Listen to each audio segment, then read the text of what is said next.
got to figure it out again. Okay, thank you, Sarah. Hey, welcome everybody to the Tuesday, December the 2nd regular meeting here in Council Chambers, and this is our last meeting of 2025. So the time keeps ticking down for the current council here in Chambers, and we're gonna have a nice break for Christmas this year. So I'd like to call the meeting to order and acknowledge the land on which we gather is the traditional territory of the Kootenay, the Silks and the Snakes people, and is home to the Métis and many diverse Aboriginal persons. We honor their connection to the land and rivers and respect the importance of the environment to our strength as a community. I would also like to take a moment to acknowledge that we are in the 16 days of activism against gender-based violence.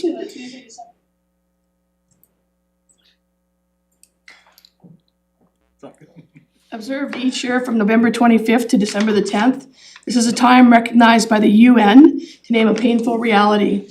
Violence against women and girls is widespread, it is preventable, and it has no place in any community.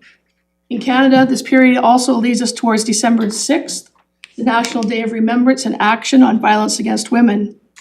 It marks the anniversary of the attack at the École Polytechnique in Montreal in 1989, when 14 women were murdered in an act of misogynistic violence that shook our country. We remember those women, we honor survivors, and we renew our responsibility to confront the attitudes and conditions that allow gender-based violence to continue. Thank you.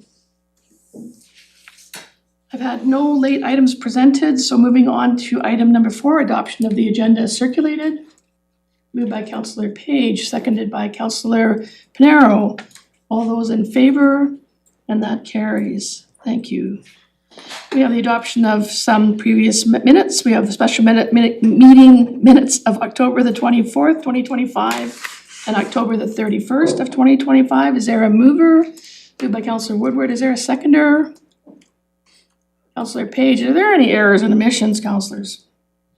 Councillor Payne. If I could just ask for a clarification on the October 24th, I believe, there's an acronym O and M that isn't explained out clearly. I think it might be easier for the public to understand if at least the first time it was utilized, it was.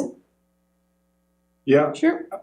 And I mean, typically O&M is operations and maintenance. Yep. Yeah, and so I'm not sure I get it. yeah. But But we if I can make sure were that's spelled a out. member of the public reading this for the first time, maybe I would, maybe I Yeah, wouldn't, fair not enough. sure. But I think standard protocol is the first time it's laid out Yep. in full, and then thereafter it can be abbreviated. I think it would just make it clearer. Okay, any other errors or omissions, councillors? Seeing none, all those in favor? And that carries. So this evening, we have a couple of workshops, and we're starting with the Nelson Public Library. And I see our Chief Librarian, Tracy, is here, and the board chair, Annie, is here. So if you guys would like to come up. And then council, we have joining us this evening, Regional District Director Walter Popoff representing Area H, and Regional Director Tom Newell representing Area F. And both of these gentlemen and their region contribute to the Nelson Public Library budget. And at this point, I'm asking for freedom of the floor for our two guests, as they may have some questions once they hear the library budget presentation. Moved by Councillor Page, seconded by Councillor Woodward. All those in favor of freedom of the floor, and that carries unanimously. Thank you. Okay, turning it over, Patty and Tracy. And I think you've got a slide deck and perhaps, and that you guys get to drive it yourself. Good afternoon, everyone. Yeah. I think it's gonna come up. I like your pictures. Mhm. Got some great faces. Yeah. Gosh. Okay, thanks for the opportunity to present the library's budget today. And before we get into our planned presentation, I just wanted to share something that took place last week at the library after school. I noticed something really remarkable at our library. There was a real buzz, and normally I'm in my office, but I just had to get up out of my seat and take a walk around the library. Normally we're really busy after school, but that day I was just blown away. Every seat was full. People were working on their laptops, playing chess, doing puzzles, studying. The aisles were packed with people browsing for books. Our meeting rooms were also packed with students and tutors. The tech hub was being used, and our teen scene was overflowing. Downstairs, the children's section was really just as vibrant. Teens were reading with their little buddies. Parents were connecting. Kids were searching for their books on their own, and there were no empty seats. And the floors were covered with toddlers and babies crawling around. So I just share this because it perfectly illustrates what I've been doing here year after year when we do our presentation. Libraries matter. They are essential, dynamic spaces where learning and community thrive. So that day I felt really proud, and I just want to share that you should as well. Your support makes this possible, and as our community grows and needs evolve, your continued investment and belief in the library's the library is critical to ensure that we can respond effectively and keep delivering services that people rely on. So I'll pass it back to Annie now. Today's presentation will highlight key trends in the library usage in 2025, demonstrate the community impact of library services, drawing on relevant research from the Toronto Public Library, and then present our 2026 budget that was approved by the Library Board on November 18th. We've also incorporated, as you can see, new graphics from They Have That campaign launched this fall in response to the 2024 Future Needs Assessment. This campaign strengthens communication about library services for priority audiences, that being youth, newcomers, and rural residents. So we look forward to sharing these insights and leave ample room for questions and discussions. So these stats show the increased growth and activity in our library. We anticipate 130 visits this year in 2025, which works to approximately 500 visits each day. And these numbers are a full return to our pre-pandemic numbers. Membership is growing, as shown in this card holders graph. While a card isn't required to attend a program or use the space, more residents are choosing to formally sign up for a library membership. And in Nelson, our membership is just over 7,800 active members. Event participation has dipped slightly this year due to staffing challenges in our children's services area, but now we have a full-time children's librarian in place, and we expect participation to rise again. Our physical book circulation is gradually declining, but digital circulation is increasing at a faster rate. This trend will pose a financial challenge for our library as digital materials cost significantly more.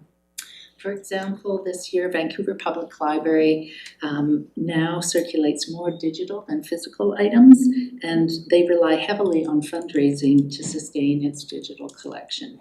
Though we're not at that stage yet, we are reallocating our funds to meeting that digital demand. And this slide here focuses specifically on our library programs and events. Demand for senior program is rising. In 2024, we launched our tech drop-in with grant funding and expanded our outreach to more senior living communities and groups, and this growth trajectory continues.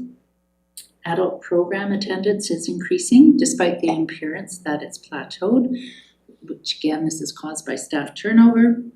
Teen engagement remains really strong. Programs offering volunteer opportunities are popular, as are informal activities like snack club and knitting club, meeting the needs of teens who gather at the library after school. And our children's programming really faces limitless demand.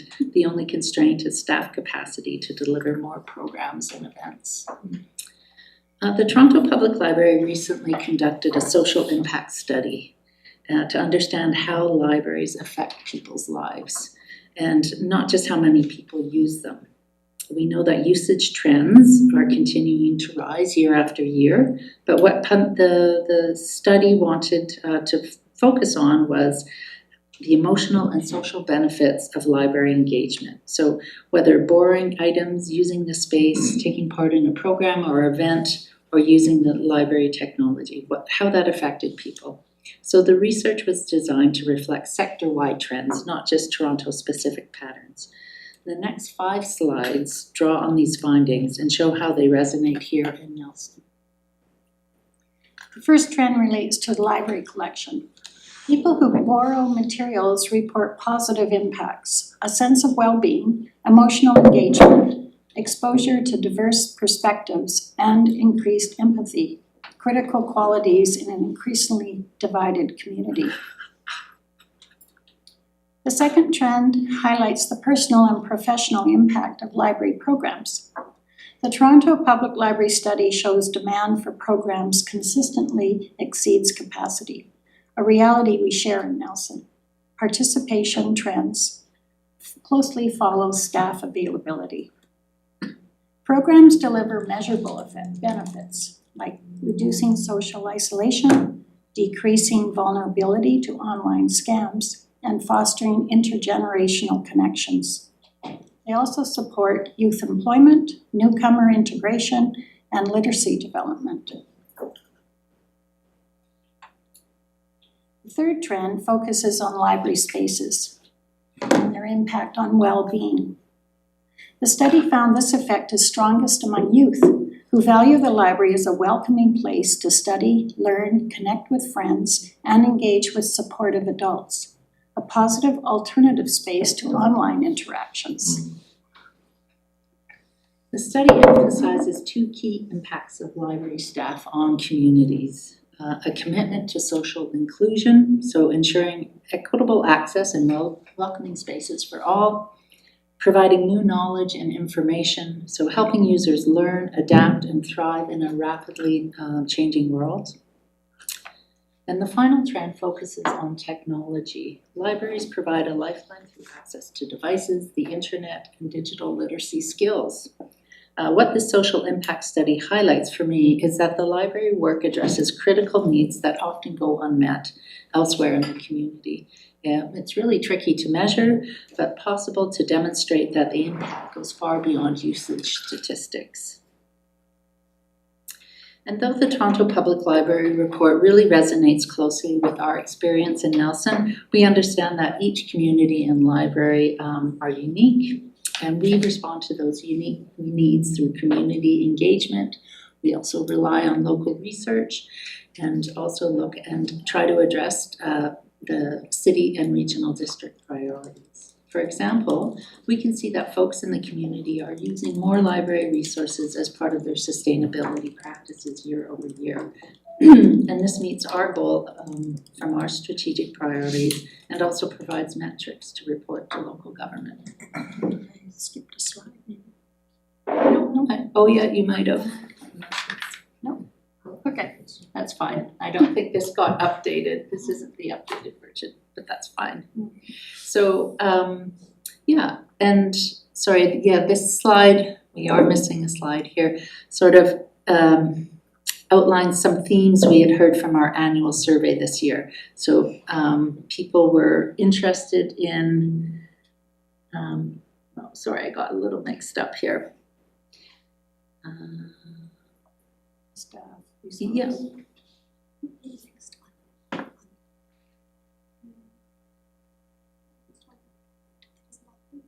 No. Yeah, I think there's just a slide missing. Sorry about that. That's okay. Our community engagement and survey results help guide our staff and board work plans and are used as metrics to determine if we're achieving our library priorities, such as ensuring anyone that wants to use the library can, and supporting access to local culture and knowledge, and ensuring library staff provide excellent services.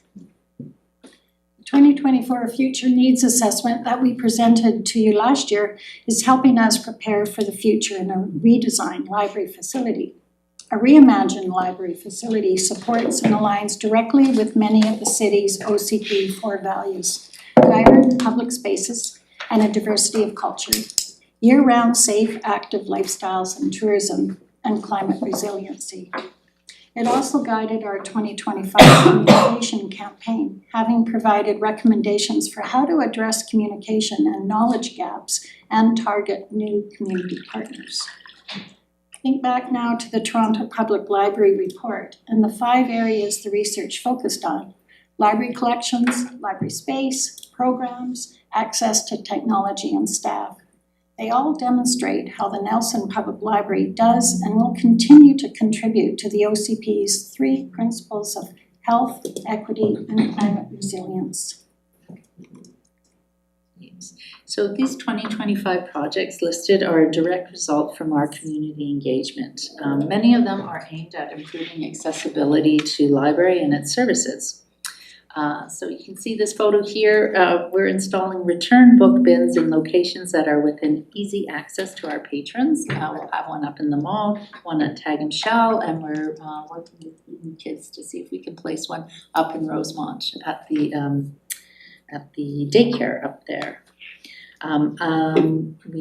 We were successful with a $100,000 CPT accessibility grant to improve the layout of our library's physical space, making it easier to navigate and provide accessible spaces for both kids and adults, upstairs and downstairs. And being open on Sundays provides opportunities for those that can't make it to the library during the week, a lot of working families, and also the parking is a little easier on Sundays. And digital literacy tutoring helps people access online services and participate in the digital world. The library's decolonization efforts, responding to the calls to action, and the sustainability work we're doing in partnership with UBC is in response to library's strategic priorities that prepare our community for a more informed and sustainable future. So here is our budget breakdown. This is, we feel, a lean, carefully considered budget designed to meet community needs while respecting fiscal realities. We've prioritized essential services and reduced spending where possible. Our request of a 5% increase from the city and 7% from the regional district reflects negotiated union agreements and continued Sunday openings, while leveraging one-time grants to cover technology upgrades. Provincial funding, as you all know, has remained static for 15 years, and the enhancement grant ends in 2026, making these adjustments necessary to maintain service levels. The largest increase relates to software modernization, which is listed under equipment and furnishings, ensuring reliable public access and efficiency without burdening city infrastructure. We're proposing to moving some of our public access software to a cloud-based system. If funding falls short, service reductions may be unavoidable, but our goal is to sustain accessibility and value for our residents. Every dollar invested in the library returns are measurable benefits, income, economic, educational, and social, supporting a thriving, resilient community. We depend on grants for many of our core services, and of course this obviously isn't sustainable. In the coming years, our goal is to transition some of these core services to our regular operational budget, so library staff can then spend more of their time directly supporting residents and delivering services. While the board continues to advocate for increased funding provincially, but also with you, our local funders, to maintain the status quo and support our growth. Our efforts support residents during these challenging times by making life more affordable. With or without library membership, people can use the space to study, hang out with friends, and connect with other new parents. With library memberships, people can borrow rather than buy, improve skills, and expand knowledge. We know that for every dollar spent on libraries, the return is $7 to $8. The economic impact is real. And like the Toronto Public Library study reveals, a library's value reaches far beyond the economic impact of dollars and cents. It profoundly touches people's lives. Investing in the public library is an investment in a thriving, healthy community. And I'll leave you now with a post I read recently on Substack. I heard a teenager at a library desk ask if she could get a card. The clerk said she needed proof of address. The girl shook her head. We don't have one now. The clerk reached under the counter. Then, here's a temporary card. You can still check out books. Some systems prevent you from stepping through the door to a fulfilling life. The libraries hand you a key. I like that. So your continued investment in our city public library is a statement that library services do matter. I look forward now to any questions and a discussion. Thanks. So councillors, perhaps I'll start and see whether or not our guests have any questions that they'd like to ask the board. So Walter, I think you had a Director Popoff? Thank you, Mayor. Thank you, councillors, for giving us the freedom of the floor. And we've met with the library, and obviously, as a rural director, I'm aware of the valuable service the library provides, not only to the city of Nelson, but to the rural areas that participate or contribute to the library service. And we've met many times. I've been, from the start, I think your city manager, Kevin Cormack, was part of the negotiations that took place to have a referendum and have it passed in Area H. And it did pass very successfully, 67%. And, you know, we did our homework. We were there, but I will not go on how good the library is. We all are aware of it, and et cetera. We understand at UBCM, I attended the session on libraries and the reduction in the provincial contribution to the libraries from 26% down to 6% overall in the province. Some libraries have a better contribution figure than others. But what I have is, and it's to the Nelson City Council, what's not shown in the budget is the contribution from the dams. That was part of the negotiations, and I think Manager Cormack probably remembers that.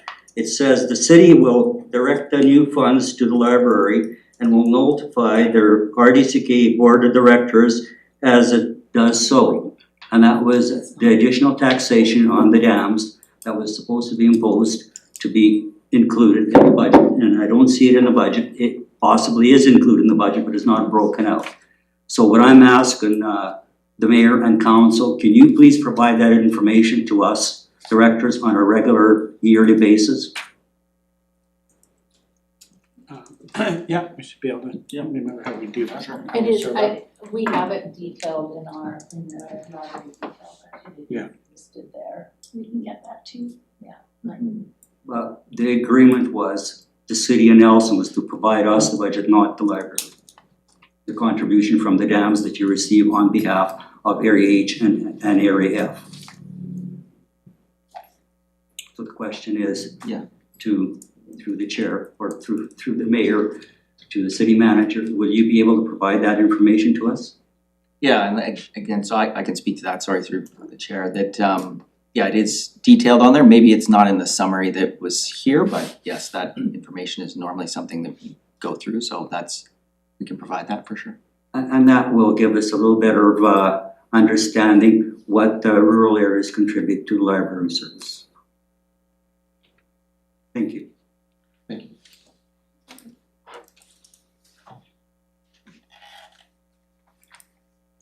Director Newell, did you have a? No, great presentation, even better the second time. Get to absorb more. The councillors, do you have any questions? Councillor Payne. Number one, I just wanna say the communications program, I don't know who you got to do it, but just outstanding from the first time I saw the Sunday opening graphic that you have. Every time I look at one of these, whether it's on social media, passing the library, or a number of other ways, it's just a little smile comes to my face. So I think you've just hit it out of the park with that one. I am interested, have you seen measurable results in your 3 targeted areas, it sounds like from your story, we see Yeah. that Yeah. they have, but are you tracking that at all, if you are zeroing in on those groups? We're tracking how the campaign is doing, if it's leading people to our website where we're tracking it, yes, but we just anecdotally, I think we can talk about those target groups of seeing, actually more youth and more people coming in. There was the target groups, but also the idea that when Selkirk College went out and talked to focus groups, people would suggest, oh, the library should do this, they should do that, and the answer always was, they already are doing that, we just don't know about it. So this campaign also focused on that, just to highlight all the different things that are available to library members. So yes, we're seeing an uptick in a number of these items, like the GoPro cameras and the Chromebooks and those types of materials circulating more. Councillor Lockhart. Have you noticed any impact from the new transit exchange? Well, it's hard to tell if it's the transit exchange that is creating more traffic because there's more people. Yeah, I don't know if there's more people in the library, but I'm not sure if it's all due to the transit exchange because we're seeing other things ticking up as well too, right? So I would think that if we're seeing more people from the transit, they might just be coming in and sitting and keeping warm, right? That's an assumption though, but we're seeing things beyond that than just that.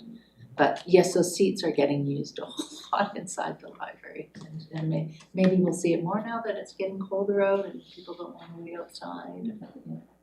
But no negative impact. Okay. Yeah. Great. Councillor Woodward. Thank you, Mayor.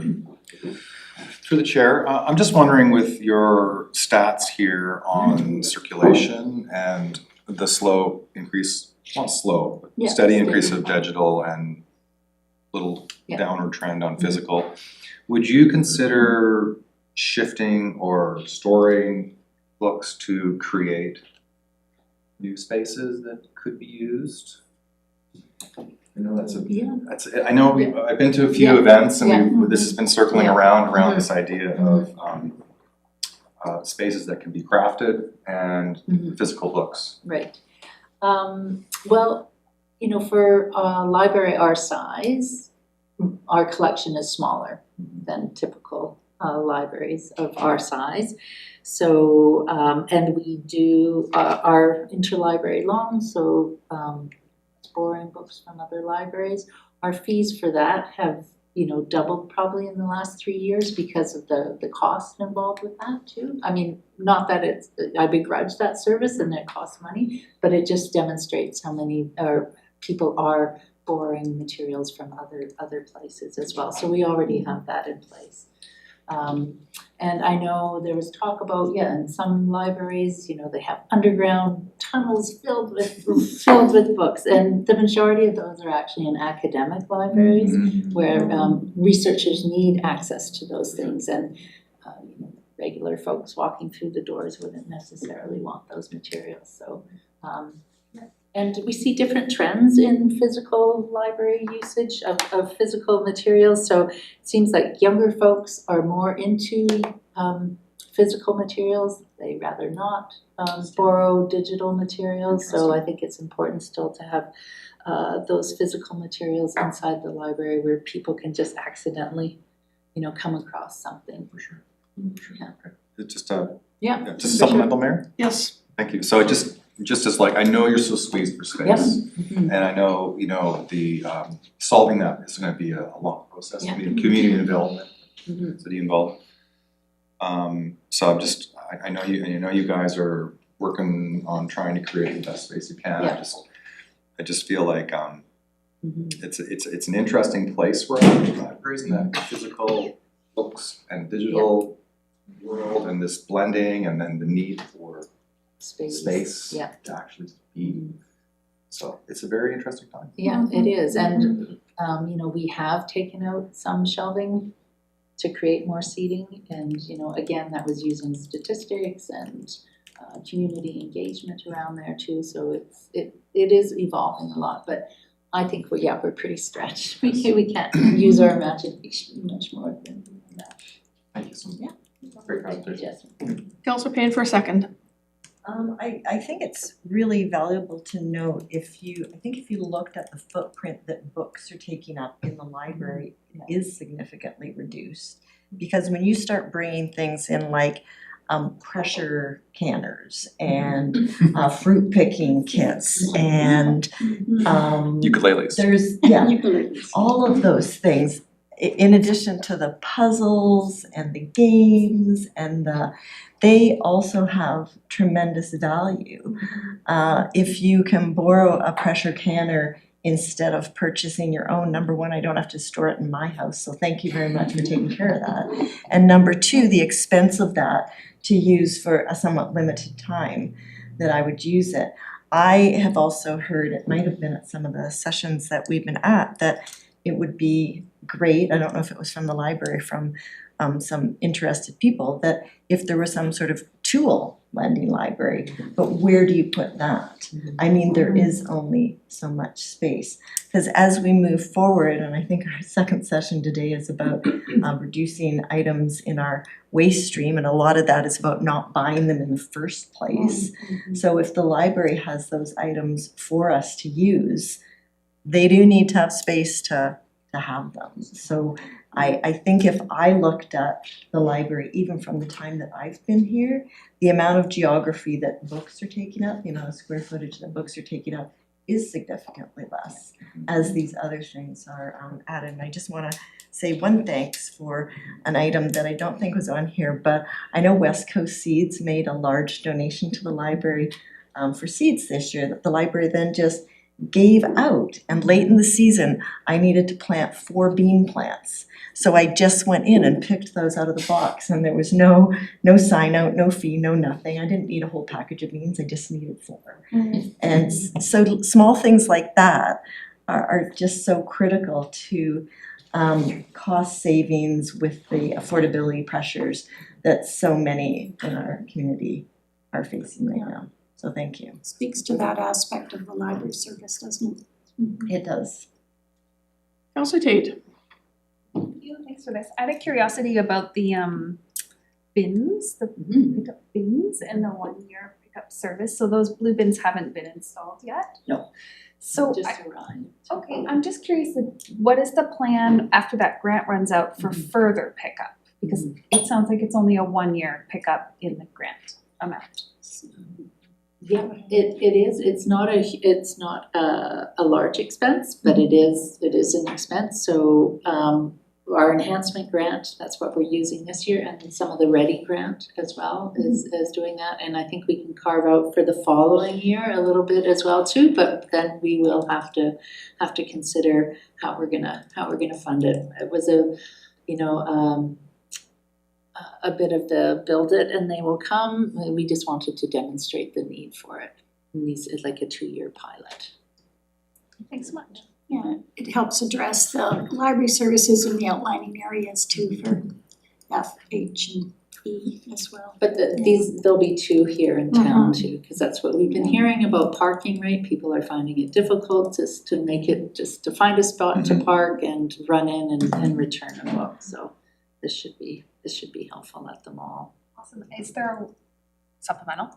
How are you advertising once they get placed? Through our regular channels, through social media, newsletters, probably public service announcements, press releases, relying on all of you folks to share it with your friends and posters in town, those types of things. We don't really have a funds for paid advertising at this point. Thank you. Any further questions? Okay, seeing none, I'd like to thank you, but before you all jump up, I have a special presentation tonight. And I have here, not to put her on the spot, a certificate of appreciation presented today, December the 2nd, 2025, to Annie Holtby. The certificate is an expression of heartfelt thanks from Nelson City Council and the citizens of Nelson in recognition of 8 years of dedicated service to the Nelson Public Library Board. So if I could have you and Tracy come up.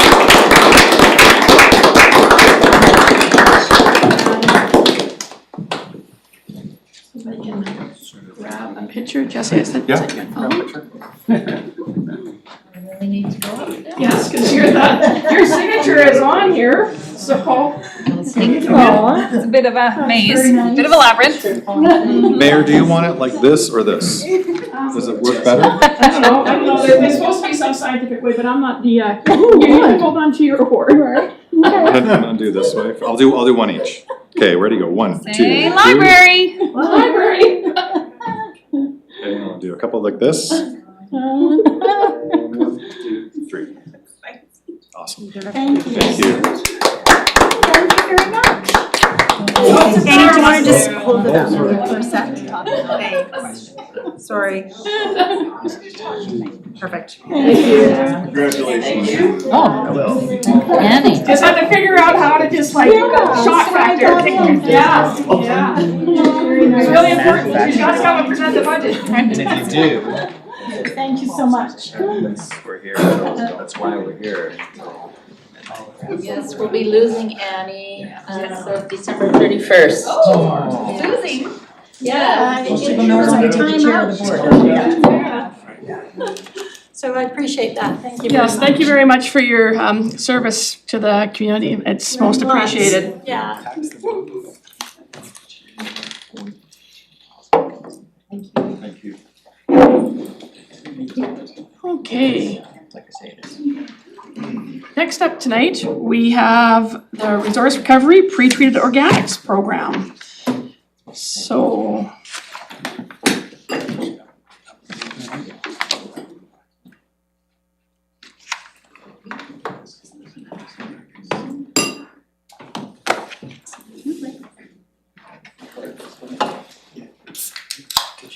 Okay. And it looks like Mary and Amy have settled in at the end of the table there. So staff will be presenting a program update and comprehensive review of the City of Nelson's pre-treated organics program evaluation. The evaluation incorporates all key program components, including the distribution and usage of food cyclers, the impact of resident education campaigns on food waste diversion, and the results of the 2025 waste composition study and direct household food waste measurement initiatives. Financially, environmentally, and service level aspects of the pre-treated organics program are also compared with a hypothetical green cart program. The program evaluation provides an outline of the program's impact and a recommendation for enhancing residential food waste diversion in Nelson. So over to both of you and welcome. Hello, Mayor and Council, thank you. I'm a quiet speaker, can everyone hear me? Okay, excellent. Thank you for having us to share an update on the pre-treated organics program. I'm Mary Tress, I'm the Climate Programs Coordinator, and I oversee the City of Nelson's pre-treated organics program. And I'll share an update on the evaluation of the program this year. And Amy Mooney, our Deputy CFO, will share an update on program costing toward the end of the workshop. So I will share an update of the program since last year when we were last with council. I'll outline the education campaign that we launched this year. And I'll outline all the initiatives that we used to evaluate the program this year. And then we'll outline a staff recommendation as well for food waste diversion. There are quite a few aspects of the program to discuss today.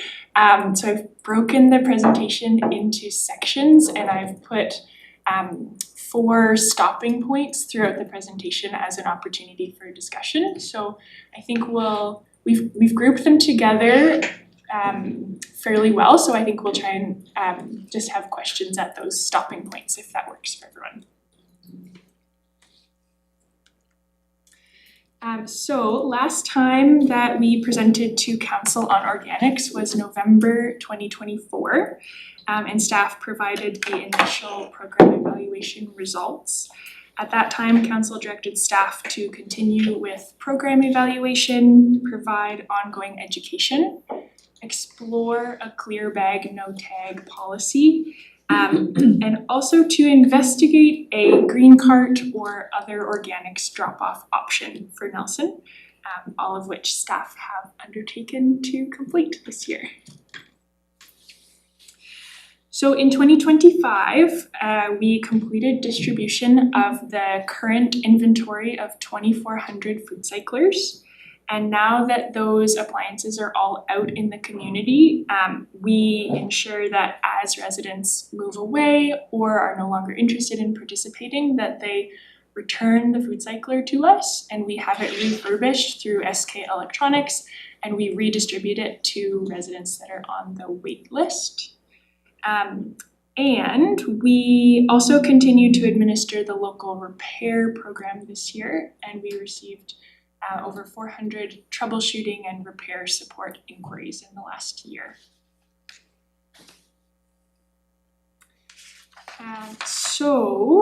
We monitored the repair rate over the past year. So the top table shows the repair rate from lot 1. So we purchased initially 1,600 food cyclers, and we found that the repair rate was quite high. In the past year, it's a little small on the screen, sorry about that. In the past year, the annual repair rate was 15% in that first lot of food cyclers. But the second lot of 800 food cyclers performed a lot better, and in the last year, the repair rate was 4%. So that's the percent of appliances that needed a repair or a part replacement in the past year. And repair parts are provided at no cost through our local repair program. In 2025, we launched an education campaign to encourage residents to maximize their food waste diversion through the food cycler. A big focus of this campaign was identifying and addressing the barriers that residents face to using the food cycler for all of their household food waste. And so to do this effectively, we looked at the results from the 2024 waste audits, and we looked at the responses to our resident surveys, and then we addressed those particular food waste items and those particular barriers through a variety of outlets. So we used videos, a postcard, and direct email communications, as well as a phone campaign. So this is just a screen grab of the video series that we created with tips and really just like tips or maintenance how-tos for the food cycler. And then we also had an in-home prompt, which was the postcard. And then in addition to these, residents also, all participants in the program get direct emails from program staff with updates or instructions related to the program. So that's just a quick background of the program update and the education campaign. Are there any, I'm open to any questions or discussion so far? Councillor Payne, then Councillor Warwick. I have 3 questions, is that okay if I? Sure. Rapid fire. Rapid fire. I'm interested when people said they were no longer interested in the food cycler, what sort of reasons they gave for that. Question number 2, how much does it cost for SK to refurbish the machines? And question number 3 is, what was the difference between lot 1 and lot 2 of the units that showed such a significant decrease in the repairs required? Sure. So when residents, for the most part, when residents move away and they're no longer in an eligible home, we ask them to return the food cycler to the program. On some occasions, residents have tried the food cycler and maybe found that it doesn't work for them, or they might prefer backyard composting. But for the most part, it is move outs. In terms of the cost, SK conducts the repairs on the appliance when there are repairs that are needed, and that is at no cost to the city. It's part of our agreement with the food cycler. When they refurbish the appliance, it's a pretty quick process, but we just transitioned to having SK do that refurbishing process. So I don't know what that looks like yet on a, like even on a quarterly basis. So you don't know the cost per unit? I don't know the cost per unit, but we could get it's really only been a couple of months at this point, but I could get that for you if you're interested. And then you asked about the difference between lot 1 and lot 2. The first lot had a known fan malfunction in a certain percentage of the appliances, but then they also had some drivetrain issues, which can cause the noise issue that some people get with the appliances. That's just happens at a way lower rate with the new appliance. I think that the motor and various components around the motor are just improved in the new appliance. So with 1,600 units out there, do we think we've hit the top failure rate, or will those units continue to fail because of those two problems? That's why so previously we've reported on the total repair rate, but now that we've been doing the program for a couple of years, I started reporting annually, because the total repair rate is only ever going to go up as even if just one appliance needs a repair per year. So I'm not entirely sure what the top repair rate really will be. The appliances have a like at least a 7-year lifespan, but we can continue to report on an annual basis. Mary, can you share as well, I'm sure it's in here, the warranty period that we have for the appliances that cover all costs, everything associated with that? Mm-hmm. Yes, the appliances are covered under a warranty, which includes our local repair program. And then if we were to expand the program, we would have an extended warranty on all of the current inventory of food cyclers until I think 2031. If you can correct me if I'm wrong, Chris. Yeah, I'd have to have a look at it, but yeah, I think the point to be made is just that while there are quite a lot of repairs in this first group, I think, maybe one of the points that Councillor Payne was trying to get at was if we're replacing these problematic fans and some of the drivetrains, will it actually improve and get better, right? Because we've replaced problematic parts. So that's something that we'll be watching for. But the projected lifespan of these, sort of at a minimum is 7 years, and we have warranty from the outset with those ones that extends beyond that. So, while it's not great to feel like you received a product that had known challenges, the company has done well to work with us to make sure that, we're left whole throughout that process. So just some added context. Yeah, I just think it's important to track it year over year so we can tell if it's trending down or trending up, because that'll make a difference in what our, repair costs will be over time. Yeah, and I think the important thing is they did address that in future lots, so we're not anticipating that same challenges with the future lots. But there's 1,400 out there. Yeah, so those ones are under warranty, and they will be under warranty until they retire out, and we would be, the program anticipates replacing those. That's how the whole costing is based on a certain lifespan of those and replacing them. So eventually, so they're covered till that point in time, and then they are scheduled to be replaced with newer units that don't have that same issue. But I think, Mary, correct me if I'm wrong, I think once they fix the drivetrain and the fan, then it's fixed. It's not like it keeps failing, I don't believe. Yeah, the repair parts are from the new and improved line. We occasionally see appliances come back, but for the most part, it's new appliance, it's new repairs being needed. Councilor Ward. Thank you, Mayor. My question is around the relationship with Food Cycler Science. I know they've been using our pilot as a R&D process, and I remember those first units were compared to the units that are now, they've come a long way.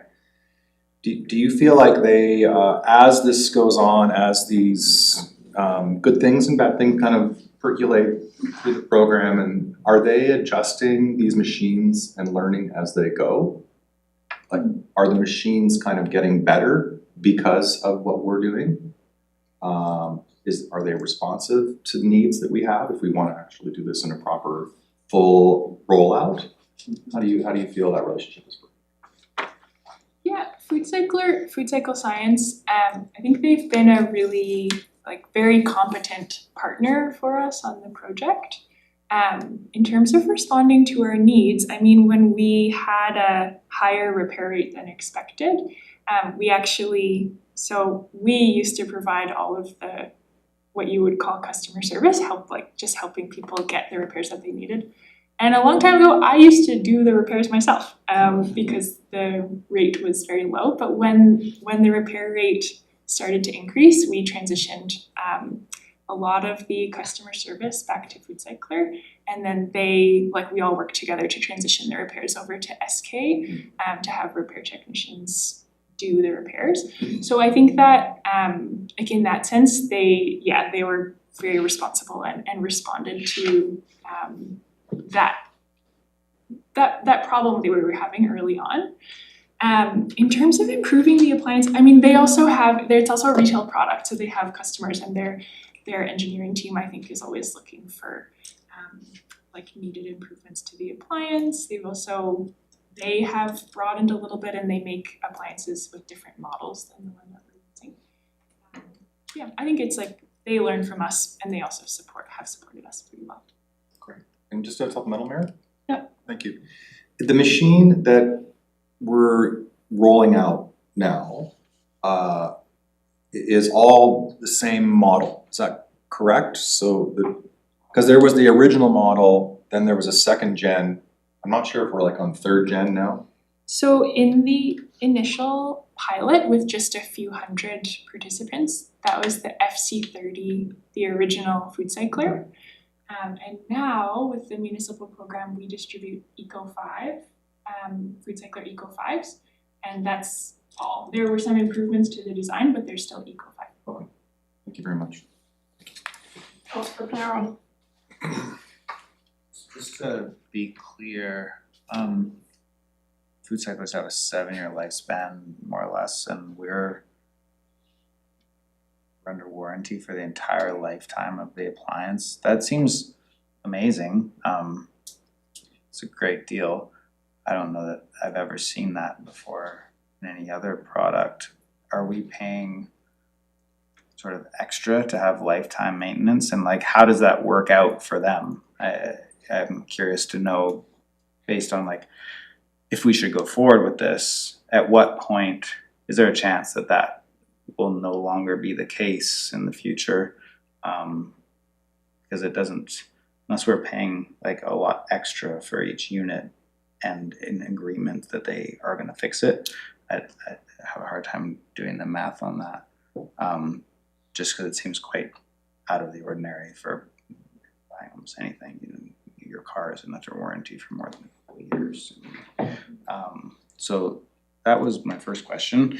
And the second question is, what happens to them after 7 years? And is there, does Food Cycler refurbish and sort of recycle parts, or are we potentially just putting 1,800 units in a landfill after 7 years, or what exactly does that look like? That one's really quick to answer your second question. So the appliance is fully electro-recycled at end of life. So it goes through electro-recycle, the extended producer responsibility program, to be recycled at end of life. And then in terms of the warranty, I think there's an opportunity for clarification. So I think on future purchases, and please correct me if I'm wrong, on future purchases, we would have, I believe, a 5-year warranty, and we would be aiming to extend the warranty that we already have on existing inventory up a little bit longer than the current warranty that we have. So I don't believe it's warranty for the full 7-year lifespan, but for the majority of it. When we originally went into the pilot, we did negotiate a full 7-year warranty. And yes, there was a bit of an extra cost. However, it was, I think in both parties' interest, we said that was a requirement on our side to ensure that, we had the longevity we wanted, and they wanted to see a municipality be successful, so they negotiated that into it. It was a fairly small annual amount, and the second warranty, again, there's a smaller amount, but again, we still get them at a wholesale rate to what you would pay for as a retail rate, even with the extended warranty. So those warranty periods are not, if you buy it as a retail customer, you don't get the same full warranty. You get a normal warranty, I believe, as any other appliance that you would buy. So, There's 3 years on the website here for if you were to just buy it. Yeah, so we negotiated that extra amount of warranty just to ensure the longevity of the plan, and that they were committed to, supporting these over that whole life cycle. And I think it's worth noting too, at the end of 7 years, we haven't gone through it. The plan currently isn't to hit a big button and recall all of these and have them recycled, right? Like if they're still running, just keep running, keep using them. But, there will become a point where, other things in our lives where it's, comes in and the replacement becomes, or the repairs become more costly than the unit itself. We'll eventually get there, or they at least wear out enough that they aren't able to be used anymore. So we hope to get much more than 7 years, but that's what we've been told by them to plan for. And I think Amy will speak more to that aspect when we get to the financial section. And if you look at, the amount of use that these are being used every day, it's not like it's as durable as sort of some of those other appliances like a microwave or whatever. This process is, unlike a microwave, this processes for 5 or 6 or 7 hours a day, so it's remarkably standing up to significant use. I don't know how many hours in a year a typical food cycler uses, but it's significant. Seeing no other questions, let's go on to maybe section 2. Thank you. So we used many tools to evaluate the program this year. For this first section, we will cover survey results, waste generation and waste composition, and also the direct measurement of food waste diversion. I'll describe all these initiatives together, and then we'll have an opportunity for questions and discussion. For just a bit of context on this next section, typically in a traditional green cart program, we could measure the impact of the program and measure the diversion rate by just weighing all of the green cart organics that we collect at the end of the curb.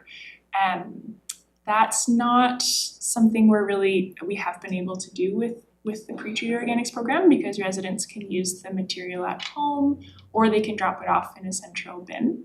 And so directly measuring the food waste that people are diverting through the food cyclers is a big addition to the evaluation this year. And so we've still continued with all of the initiatives that we've done in the past and also added direct measurement.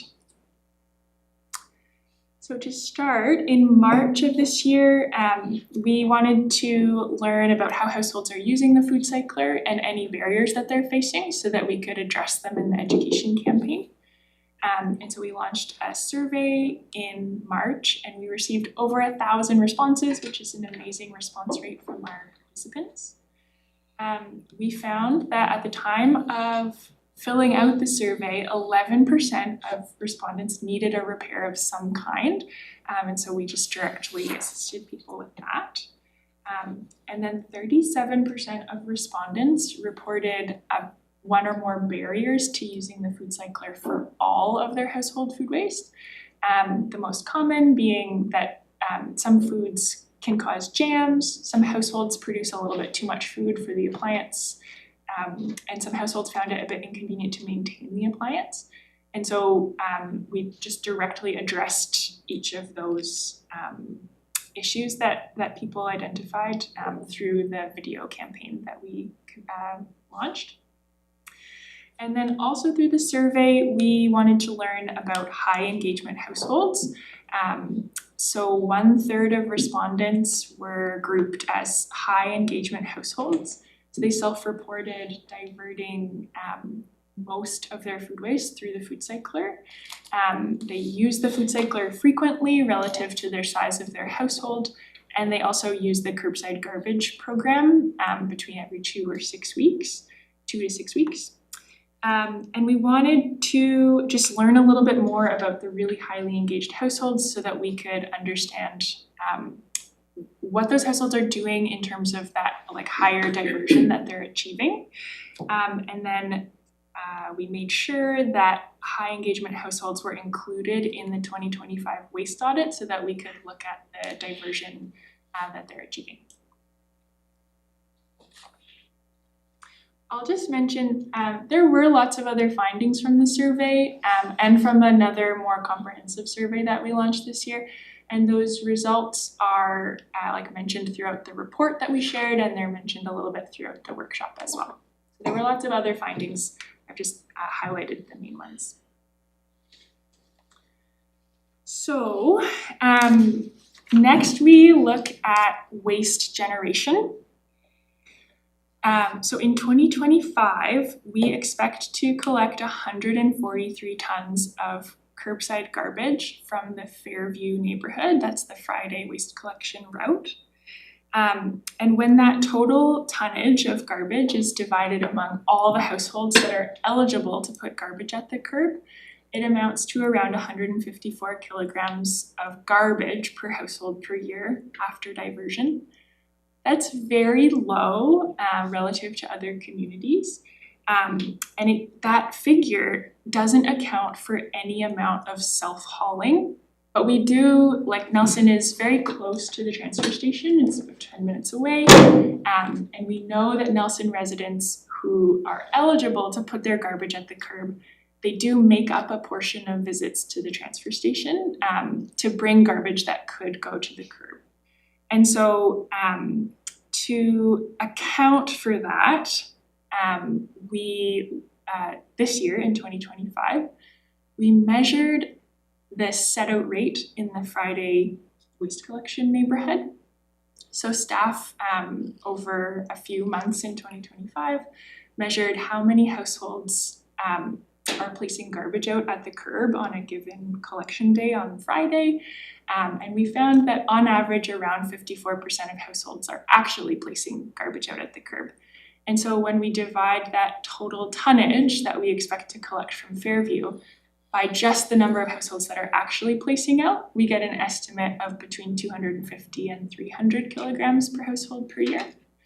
And then if we assume that that waste generation rate applies across the whole neighborhood, that estimate would account for up to 100% self-hauling from the households that aren't putting their garbage out on a certain day. So that's our approach to an estimate for waste generation in Fairview.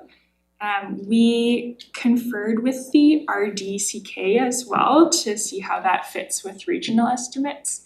And the RD estimates that in the central region, at least 30% of all the garbage that's generated is residential, like garbage from a residential source. And so the RD estimates that in Nelson, households likely generate between 230 and 270 kilograms of garbage per household per year after diversion. So the two estimates are fairly close. It is very challenging to tell exactly how much garbage a household produces, but we do believe it's not the measured amount of 154, and that it is likely between 250 and 300 kilograms per household per year. So, in addition to waste generation, we also measured waste composition. In 2024, you might remember from last year, we measured waste composition among Fairview households with food cyclers and Fairview households without food cyclers to compare the amount of organics in the garbage from both household types. And we found at that time that households without food cyclers had 39% of their waste stream was made up of food waste. And households that did have food cyclers, they had less organic waste in their curbside garbage overall and only 26% food waste. So the households with food cyclers, they are diverting food waste and food soil paper through the food cycler. But we still expected that there was quite a range of diversion happening, with some households achieving a lot more diversion than others. And so in 2025, we measured waste composition only among households with food cyclers, and we collected a subsample of waste from households that were high engagement households who were identified through the survey. And the purpose of that is to see what diversion is being achieved by people who are really actively engaged in the behavior of using the food cycler. And there was a bit of a difference. So we found that in the average food cycler households, there was still 26% of the waste stream was made up of food waste, which is the same as what we measured in 2024. And so we think that the education campaign that we launched this year just supported residents to continue diverting and not avoid using the appliance. And so we didn't see a backslide, and we didn't see people diverting less than previously. On the right are the high engagement households who indicated that they use the food cycler frequently. And they still had food waste in the garbage, but it was a smaller portion. It was only 18% food waste. So that can set a little bit of a benchmark for what the people who are really engaged in the program are still throwing out in the garbage, and how much smaller that portion is than kind of the average household, or a household without an appliance at all. So I'll just quickly mention beyond organics, the waste audit also measured recyclable material. In households with food cyclers, we saw just around 10% of the garbage was made up of materials that could have been diverted. That's relatively low, but there's room for improvement, like those materials could be diverted. And it's just worth mentioning, this is only households with food cyclers. And if we look at the whole neighborhood, which is what we measured in 2023, that number would be a little bit more. It would be 15% recyclable, and then I think 2% EPR, otherwise recyclable materials, so electronics and that kind of thing, but still relatively low. So for organics, the audit results are really helpful, but they only show a partial, a part of the story of the impact of the program.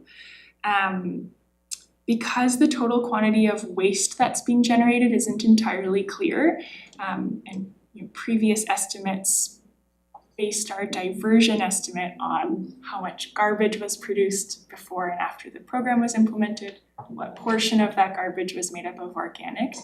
Given that it's not entirely clear how much garbage is being generated, that method is a really good starting point, but this year we added a direct measurement to gain some clarity around how much is being diverted.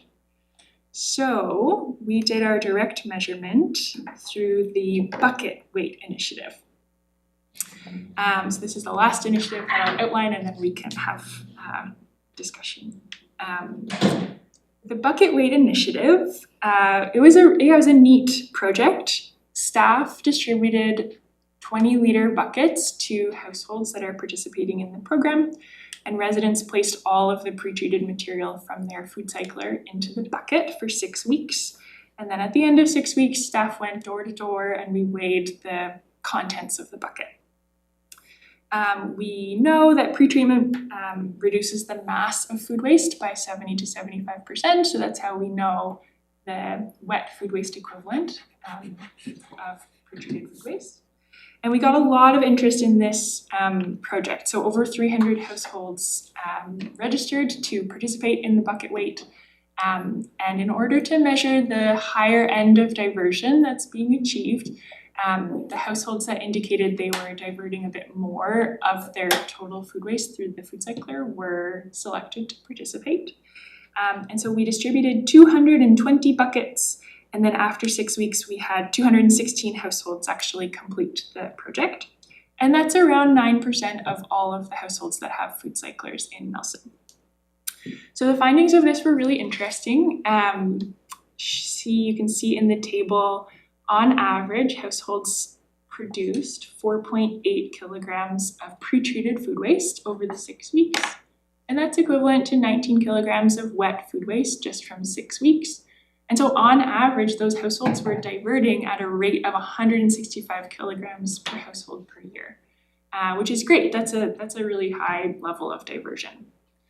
So staff set a target that if we were to implement the program citywide, we would expect households on average to divert 155 kilograms per household per year. And that's if we implemented a program with all of the education and potentially regulatory tools in place. A little bit more detail to share about the bucket weight. So we know a couple of things from the bucket weight initiative. One is that household size influences how much food waste a household generates and how much they can divert. And you can see that because even if we look at just 3-person households in this chart, you can see that kind of the lower performing households diverted 82 kilograms per year, and the really top performing 3-person households diverted over 280. So there's quite a range even in households that have the same size. Just to note,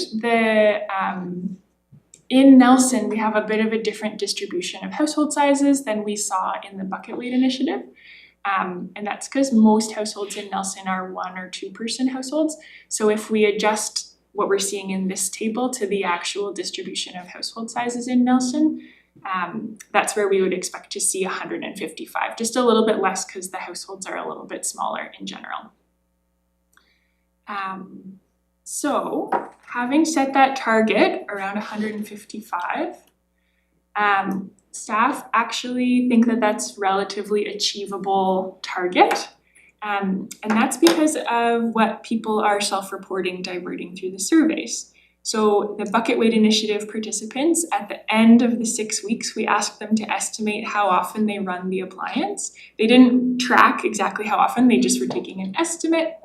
And you could take how often they run the appliance and calculate how much you would expect them to divert in a year, assuming that every time you run the appliance, it's about 1 kilogram of food waste.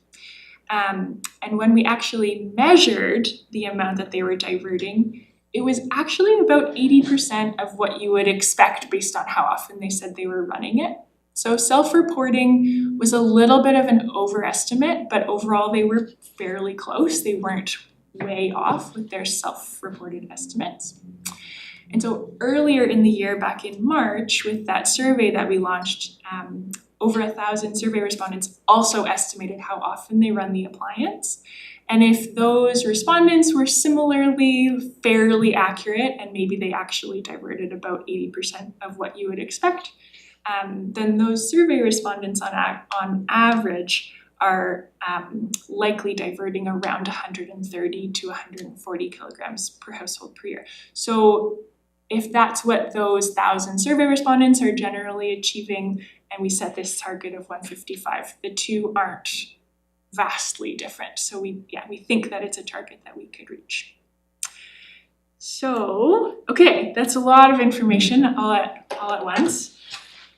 Okay, I'm gonna start only because of the fact that this whole thing about weights and measures, and I just have to say this because I just went and looked back at my Excel spreadsheet, and what I find very interesting here, now looking at this and looking at what I did myself, so N of 1 is not a scientific study by any stretch of the imagination, but when I look at the fact that I actually measured both the wet waste and what came out of our recycler afterwards, what I find interesting here is because I did a 6-month study and I used the recycler 62 times in 6 months.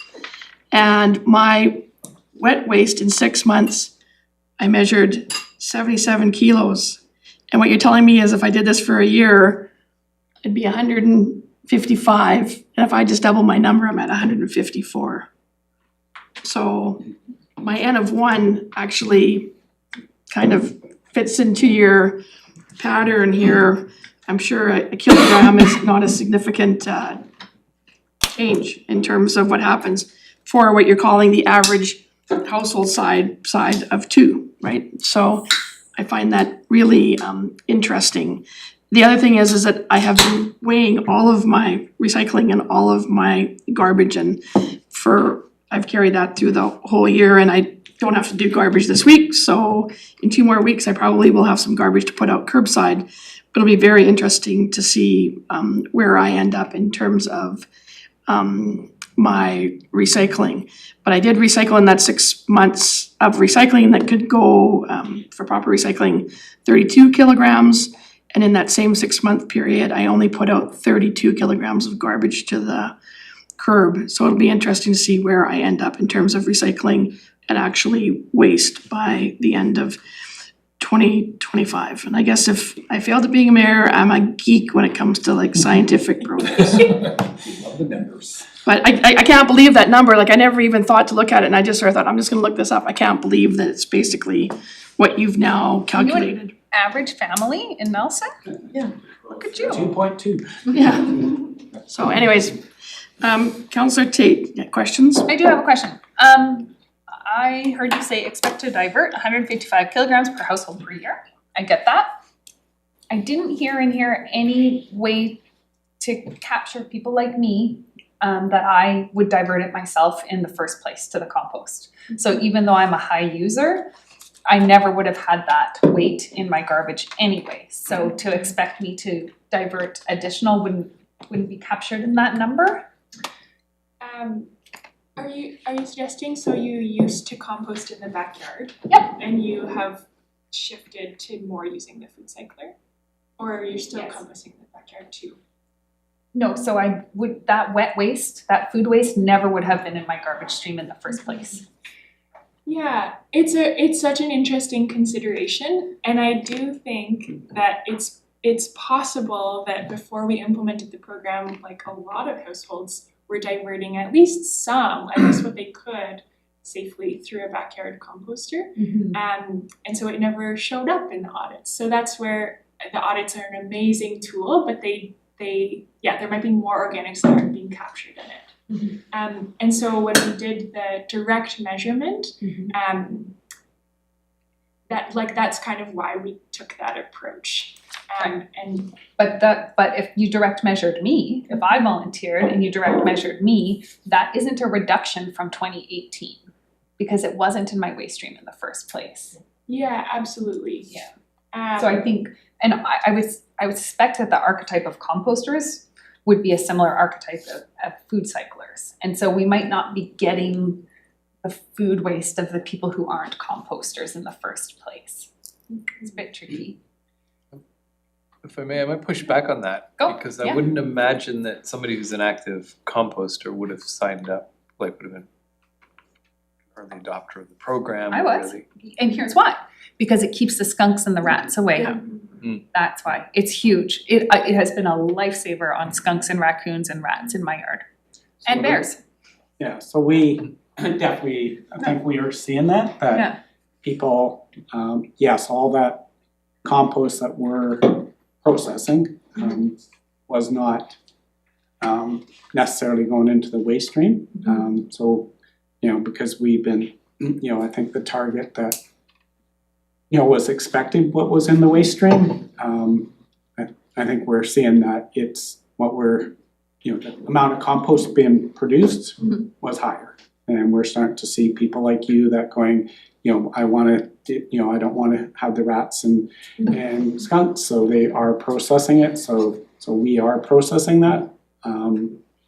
I think that's, a percentage, and we can't determine We can't that. capture it, that's, yeah, We that's can't my determine point. how much it is, but it's, based on what was expected,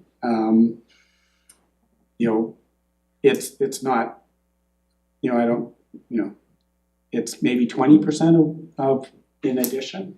If you look at sort of somewhere like Peterborough that doesn't have, didn't have, it doesn't look like they had high backyard composting. They had about 200 kgs of compostable material in their waste stream, and that is all now, so that's probably, we're probably not dissimilar, that's where everyone starts.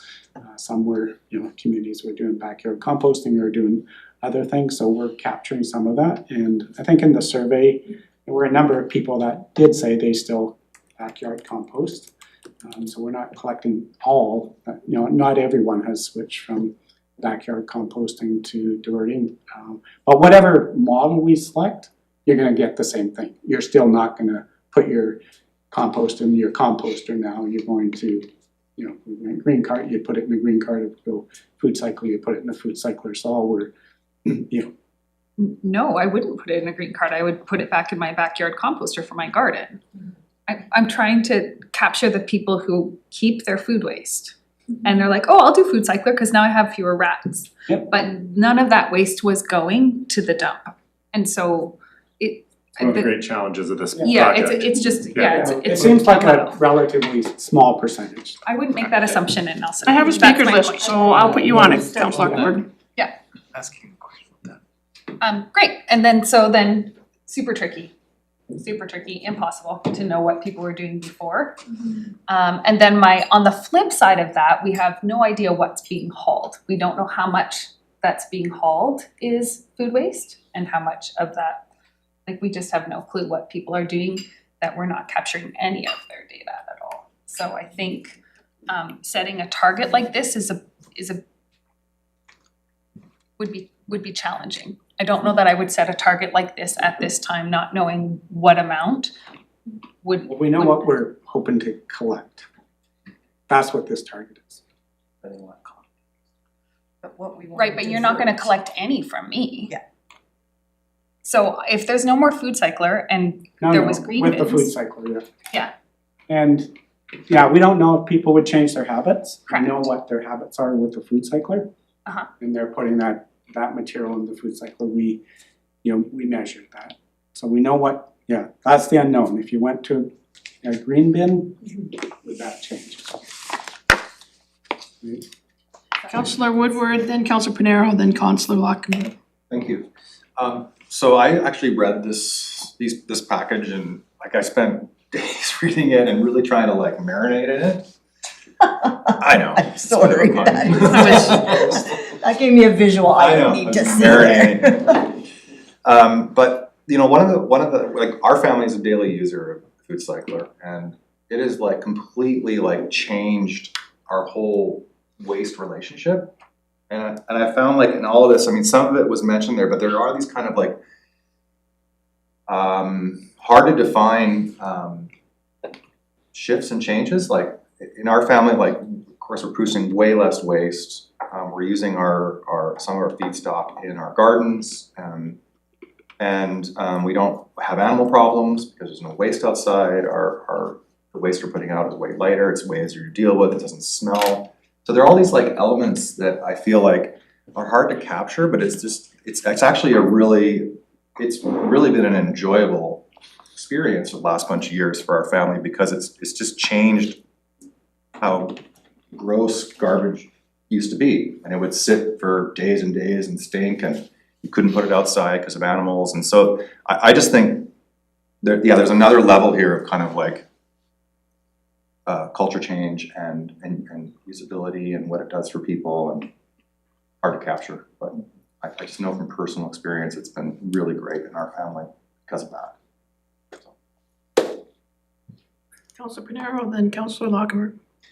I would just, it's not really a question, but would add, I have actually exactly the same experience as Councillor Tate, in that before there was a food cycler, we just put it in the backyard. And so none of the waste that we're generating would have ever been counted in the first place. We used to have a very athletic killing machine of a cat, and he's now fat and useless. So yeah, I'm not sure that he's really he's not really earning his keep anymore. There's not any rats to eat, but he was eating them before. So the problem I guess I have is much similar. It's like, I think that we're making assumptions and kind of generating numbers on something that we didn't really know in the first place.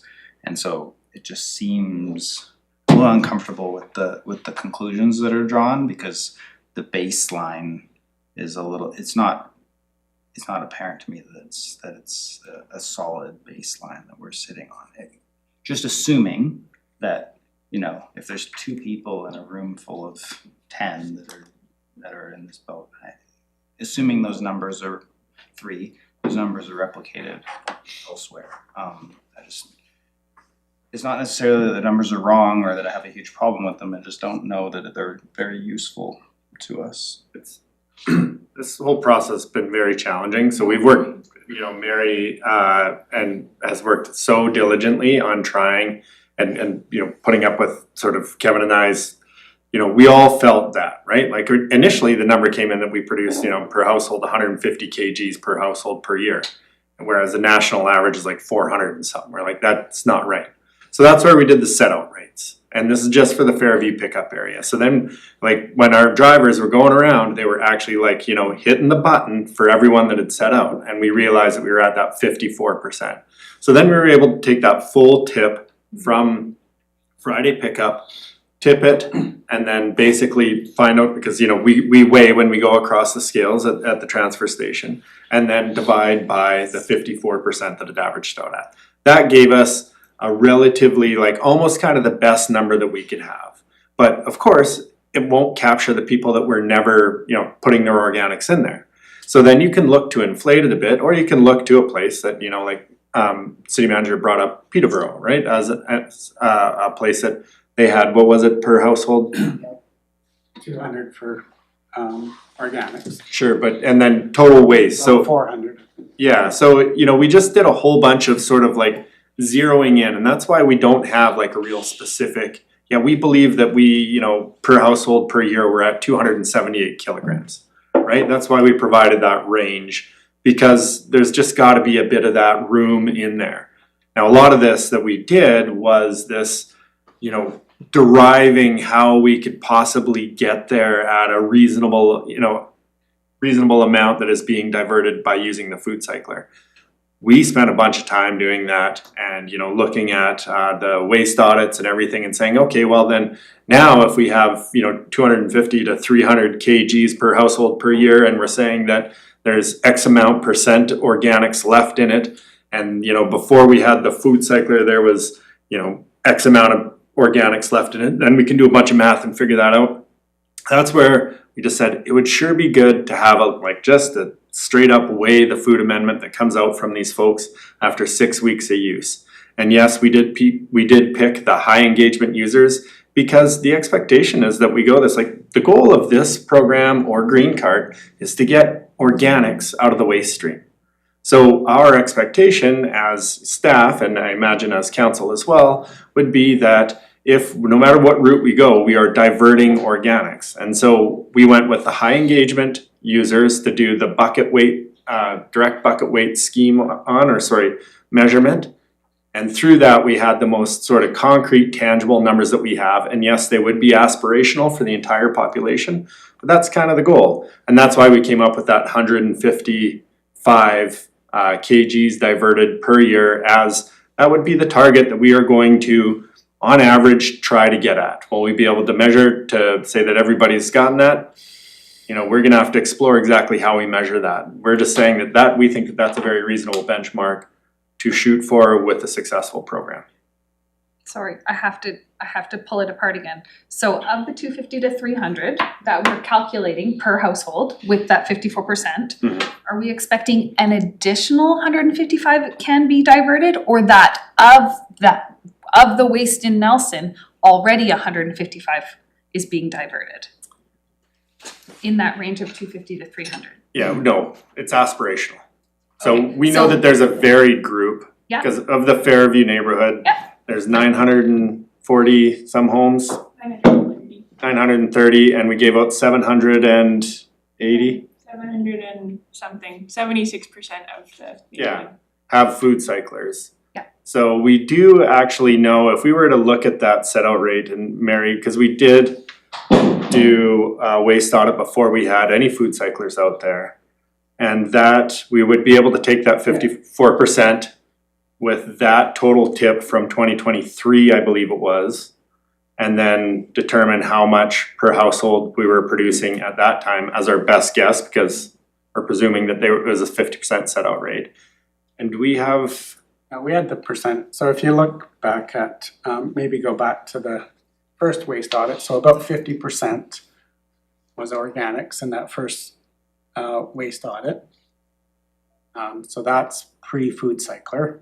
It's total compostable. So if we identify that, we're 300 plus before food cycler, so there was about 150 kgs of, and that was, that's people backyard composting, so that obviously that what's in your waste stream didn't include that. So there was about 150 kgs in the average household, including those that were, offset by those that were backyard composting. So that's kind of about what we're starting with. So we, that's why we do believe that bulk of what we're diverting was in the waste stream. And yes, it's supplemented by some people that are processing stuff that they were backyard composting. But if it was 300 average in 2024, Yeah. and we're still getting 250 to 300 as our super cool better new range now, what? So That's citywide, and that's, if we're looking at the food cyclers, we're down to like 17%, right? So those higher engaged. So yes, we're diverting a fair amount of it, and there is some backyard composting, but of the people that were in our survey and the ones we measured, yeah, they're diverting. That's coming from what was in their food waste or their garbage stream. And yes, there's probably some coming from backyard composting as well, but certainly a smaller, the bulk is what was in the food or in the garbage. I'm gonna let somebody else go. Thank you, I appreciate you. Councilor Valkenberg, and Appreciate then because we've given the pleasure of the floor to our regional director, he has a question, and then Councilor Page. So just a question and then maybe a comment. So the question, in the composition in Fairview in 2024, you have recycled plastic materials at 15% versus the people without food cyclers have 7%. And then it's similar kind of discrepancies across the board. So what I'm to assume from that is that the total mass of waste in food cycler households must be less. yeah, I would assume so. Yeah. Yeah, I would assume so. And so when we look at recyclable material, and again, the focus of the audits is organics. Right. But we just have the opportunity, so we also measure recycling. But yes, I would assume that the food cycler households, the total garbage probably weighs a little bit less. And so the same weight of recycling is gonna take take up a little bit of a bigger slice of the pie. But that if we want to actually look at recycling, I would probably just look at the whole neighborhood amount and not divvy it up.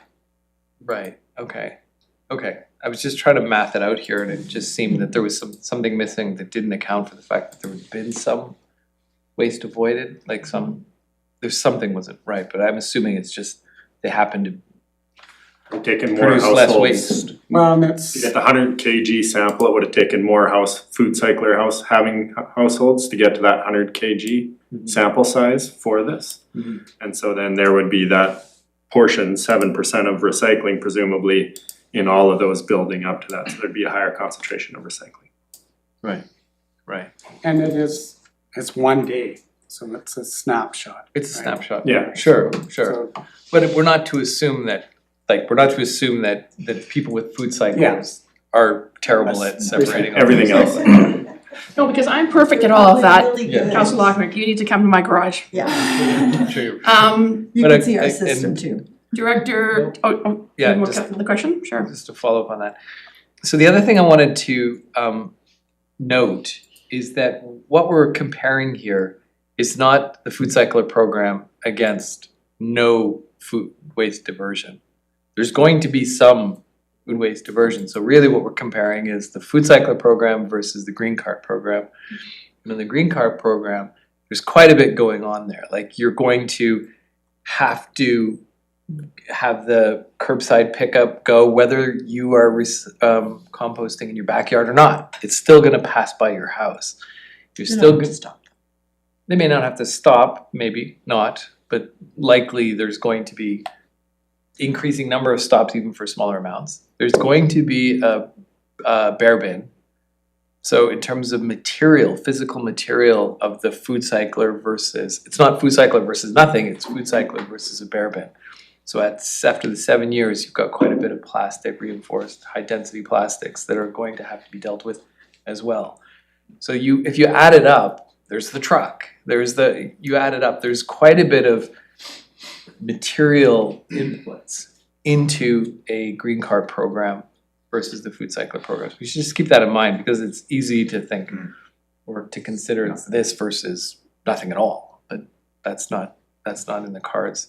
It's all the way down at the bottom it is, All the way down at the bottom it is. of the report, they talk about the GHG.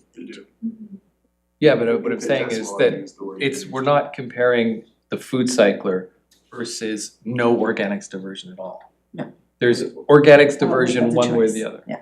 But you can see how the framing of it is It like, does compare the three. Yeah, it compares nothing, food cycler yeah, but and we're green card. not, it's not in the cards for us. We're gonna do Oh, one or no. No, we're not, there's no pathway in which I we're not Okay, doing, that's what I mean.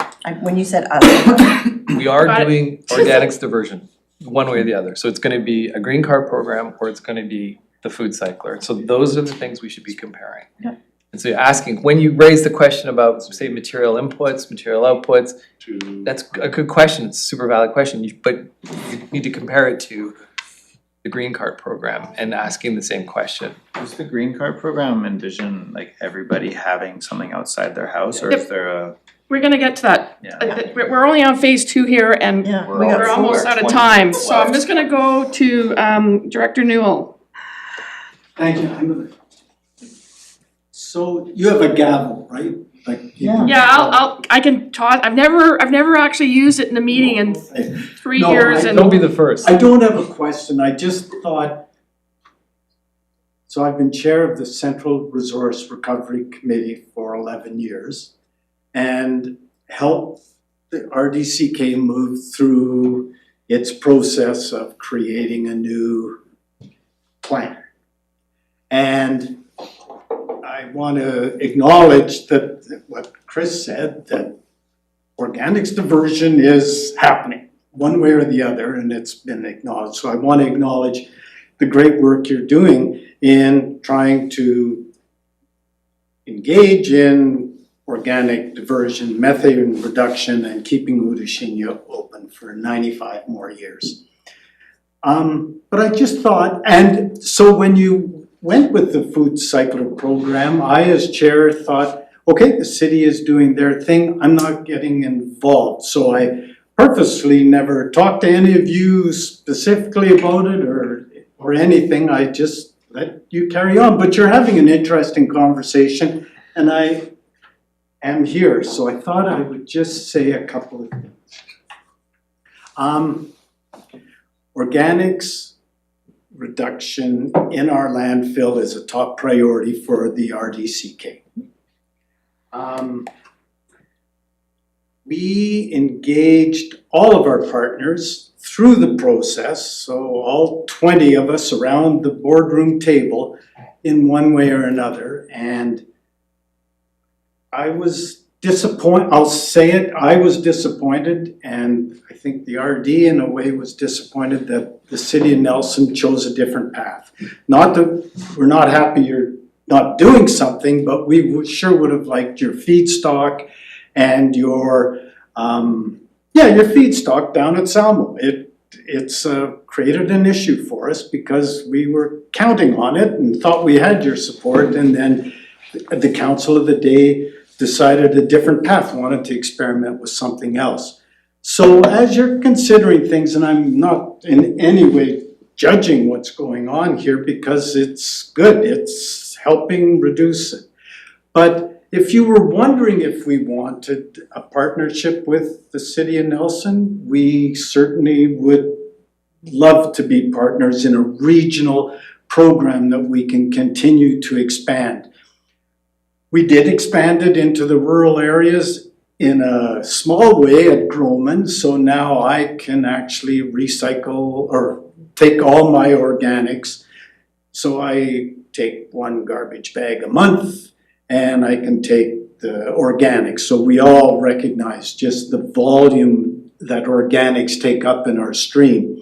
And so I guess not to step on any toes, not to pass any judgment, but as a perspective for the council and what have you, the RD would welcome your organics with open arms. And so I could have been involved 2 years ago, but I didn't say anything, but I happened to be here tonight and just thought I would share a little something with you. So, and I kind of have to go and make supper pretty soon, but Thank you. thanks, and thank you, that was very interesting for the whole thing, really enjoyed it. Thanks. Thanks, Director Newell. Next, Thanks, Tom. Mayor. Councillor No Councillor Page, you're next. Yeah, there was in the York report, they talked about the embodied carbon of the capital investments and it was penciled out as being not necessarily as significant when it comes to operational impacts. At least that's what I had seen. So for me, this is coming down to, we're trying to reduce GHGs, we're trying to manage wildlife pieces, right? Like the reporting I read through on the report said, in the reports, in comparing, it said green cart or food cycler, cost-wise over 20 years, you kind of end up in the same spot. It's a different mix of where the costs go, but you end up in the same spot. But however, green cart or food cycler, you end up with less GHG reduction performance. So green carts will, by the reporting, says that you'll divert more methane, more CO2 from the landfill by going to the green cart system. So the only thing left over there from my calculation so far is how much is the wildlife impact of a green cart system versus a food cycler system. So I'm curious, and I'm going to set that up so you can lead into your next section, which has wildlife, is how well is the wildlife interaction performing in Fairview versus elsewhere? And how are we doing in that scope? Because to me, everything else kind of ends up neutral in this experiment, which is good. We've got good reporting out there now for a lot of other municipalities. But are we saving and reducing the amount of wildlife that we're feeding out there? Is that creating less interaction? Is that a reason to sacrifice consideration for us, but is that a reason to sacrifice the reduced GHG emission performance that we will see by going with this appliance-based system versus a wet system? Can I just So on the LCA, they made a number of assumptions. So they, when we look at our actual fuel usage, et cetera, to run our runs, the GHGs are quite a bit higher than they estimated. They made assumptions it was, gonna be a mixed truck or whatever, so, our organics problem would, yes, it would collect curbside day to day. I think they also didn't necessarily take into account that the volume of material on the dry program is 75% less than the wet program, so you're trucking to, the compost facility would be, about, I think 10 we've times less. consistently seen from reporting that the transportation emissions are not a significant impact actually, on when our you- operations. Yeah, when you actually look at Because I them- remember last reporting that we got the same message from a different consultant. Yeah, but when you actually look at them, our actual and use the actual factors, they are higher than, they're making a bunch of assumptions. They're in a mixed truck. Didn't we contract them? We did, So and we've been going back and forth with them on it's just the assumptions that they use in making that. It wasn't our program, it was more, it didn't reflect our actual transportation costs. on wildlife. So they are a bit higher than Okay, that's showing. noted. Yeah. There's problems with the report data. I think there's problems functionally with LCAs. Yeah. It's, we talked a lot about this, I mean, they're the best guess you can make, right? But in best guesses, you're making assumptions. And some of those things, some of the things that we discussed is that, and I'm not sure where it landed, because this is one of the things that Mary was very patient with, right? Because we were, discussing this, so, there was, the fuel use was considered, right? But there wasn't any consideration for tires. What is the embodied carbon in a set of tires? Because, those don't last for 20 years, right? What about oil changes on the trucks? All of these things are not included. But for the food cycler, they kind of went, from the cradle to grave, so to speak. So, it's not to say, it's just that it's very imprecise work, is the LCA. That's my estimation of it in looking at this, and that's the challenge. And so city manager mentioned, with the fuel presumptions or the presumptions of how much fuel gets burned, well, that doesn't seem to be squaring up with the numbers that they put in, don't seem to be squaring up with the numbers that we have, tangible outcomes of what it costs for us to run a truck around Fairview pickup, right? So that's where, we talked a lot about the LCA and how, it's not a super precise thing at this point in time where you can actually do an accurate accounting from beginning to end and feel really good about it. I mean, this whole project has been challenging in many ways to try and narrow it down, whether it be the, weight of our total garbage before or the weight of the, diversion that's occurring, whether it be the LCA, so. And I get that, but we're the ones doing a pilot to learn a thing, to create a new space for a potential technology. So the onus certainly is on us to be able to demonstrate that it's performing better in some category, or else, you go with what the knowledge of the day is out there and you go green card. And you be simple with it and you move on.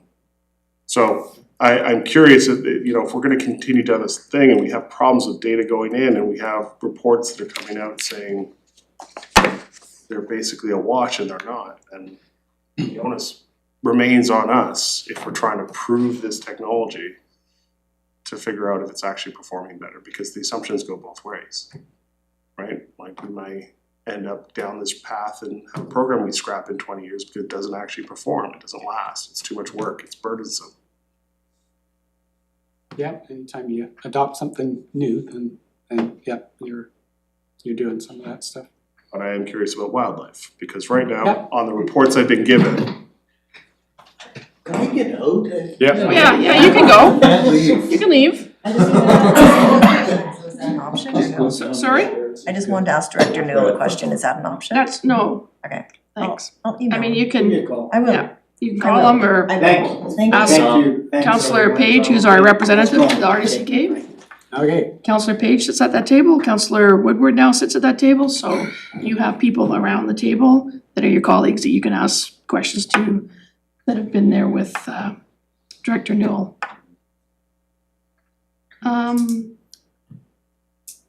Okay, so we're looking for the segue, unless Councillor Payne, you have a question now that you would like to ask. I think we'll get to it. I think there's such a gap between the data, it's really challenging for me to, the math is just, and I know it's difficult, and I know we've done the best we can. It's a challenging place for me to make a firm understanding of how we should spend. We're talking millions of dollars, or. Well, committing the community. Hmm? And committing the community to this path in the future, right? So it's gotta be a better program. Demonstrably better. So let's see if we can get through, you've got 9 minutes. Great. so Mary, before you get there, we did look at what the diversion from green cart were in other programs around us. Are you gonna cover that somewhere here, or was it in this last section? So, in order to compare, really for the purposes of the LCA, we looked at capture rate from other communities. But the comparison work was done in 2024, like the amount that say Creston or Castlegar are capturing in their green cart programs and the amount of garbage that they still have be collected at the curb. So I can recap that if that's helpful. Maybe I'll just refer to the 2024 report because I think that's best. So in Creston, they have a green cart program, and it's the most comparable to our program because it's food waste only. I think they now accept a little bit of garden waste, but it's not a full leaf and yard waste program. And they captured, I think it was 86 kilograms of organics per household per year from the green cart. And then they still had 190 kilograms of garbage that they're collecting at the curb after diversion. And we, for the purpose of the LCA, we turned that into a capture rate. So out of all of the organics that are being generated per household in Creston, 86 are going into the green cart, and then a little bit is still in the garbage. And so when we turn that into a capture rate, we see that 65% of the organics are being captured in the green cart, and 35% are still going into the garbage. I think in Creston, it depends what variables you look at. It could be 60% or it could be 69%. So we just kind of hit it in the middle, and it's around 65% is being captured, 35% still in the garbage. And that's for the purpose of the LCA. We looked at, food cycler or green cart. What does that look like at 65%? Again, they don't have the self-haul data either, so that's what's being captured at the curbside. They indicated they had a fair amount of self-haul as well, right? So their numbers are probably higher than that, and the capture rate is probably lower than that, because they're not counting all the garbage that's going. I'm wondering if, in the interest of time, we touch on wildlife and give Amy a couple minutes for finance or program costing. So I feel we've discussed the LCA, wildlife attractants. So we had a pretty quiet wildlife year. I know council just had Wild Safe in to talk about the wildlife year. It's very hard to quantify what exact impact this pilot has had on wildlife, especially when every season is different, and there just wasn't that much wildlife pressure this year. So what we've done, like you would have seen from the report, we've outlined the ways in which pre-treated organics helps people manage their attractants, and the ways in which a green cart program help residents to manage their attractants.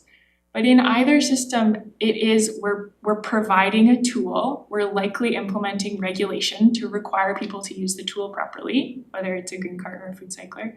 And then every household has to take responsibility and manage their attractants properly, either with, even if it's a green cart program. And then same with the pretreatment appliance, we have this material that people can use in their home gardens. But every individual household has to incorporate it properly into their yard and not have it become an attractant itself. I will say the pre-treated material, it offers no food reward to wildlife, but if it's not mixed in properly, it can become an attractant just because it will have a bit of an odor. And so every time someone collects a food recycler from us, we provide an outline with how to safely use it in a way that's not going to be an attractant. So shall I turn it over to you, Amy? I think we have to skip forward a little bit. And so for costing of the organics program, we compared the costing of a garbage, recycling, and organics program using two different scenarios. One with the pre-treated organics and one with garbage, recycling, and the hypothetical green cart program. In the green cart program, costs include bear-resistant curbside carts, weekly organics collections, which would be contracted by a third party, and over time, curbside cart replacements. We drew on assumptions regarding the contractor pricing, tipping fees, and partial grant funding of the initial capital purchase from comparable communities within the Kootenay region. In the pre-treated organics program, costs include an additional purchase of 1,900 food cycler units to equip the remaining eligible Nelson residents or households. Scheduled unit replacements and a twice annual yard waste pickup to maintain comparability, as green carts can accommodate some yard waste. When we look at these two scenarios over the course of 20 years to fully understand the life cycle of each program, over the course of the 20 years, the average annual cost per program in 2025 dollars is roughly 1.5 million for garbage, recycling, and organics. Where we see difference is in the details, whereas one option, we own the capital, being food cycler units, and the other relies on that third party owning the capital, but charging us an operating fee. Under both scenarios, these programs are sustainable with an annual residential fee of roughly $350. This annual fee includes bag tags fees, which the typical residents pay for right now currently separately. For example, if we were to move to a clear bag, no tag scenario, which council's discussed in previous years, we would have to increase that annual fee higher to offset the revenue we wouldn't get from the tag fees. Where these two scenarios differ is in the timing of reaching that annual sustainable rate. Under the green cart program, fees would need to increase earlier in 2027, whereas the food cycler option would increase. That increase could be smoothed over the next 5 years. This is primarily due to the high operating costs in year one of operating a green cart program, whereas the food cycler program would benefit from the original capital purchases from prior years that will continue to be under warranty for the next 5 years. So in the initial 5 years, the increase of this fee earlier in the green cart bin or cart program would result in roughly $165 in additional fees over that total 5 years, or roughly $30 per year per household. And I'll open it up for more questions.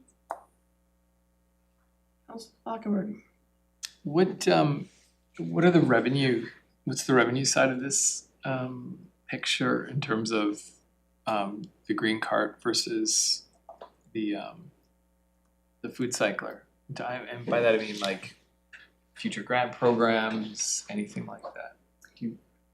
The only grants we've considered, obviously we'll always try to get those grants. The only grants we've worked into this is potentially a partial for the green cart bins, because that's what we've seen in comparable cities.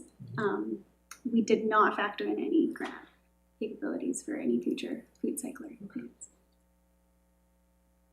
Councillor Payne?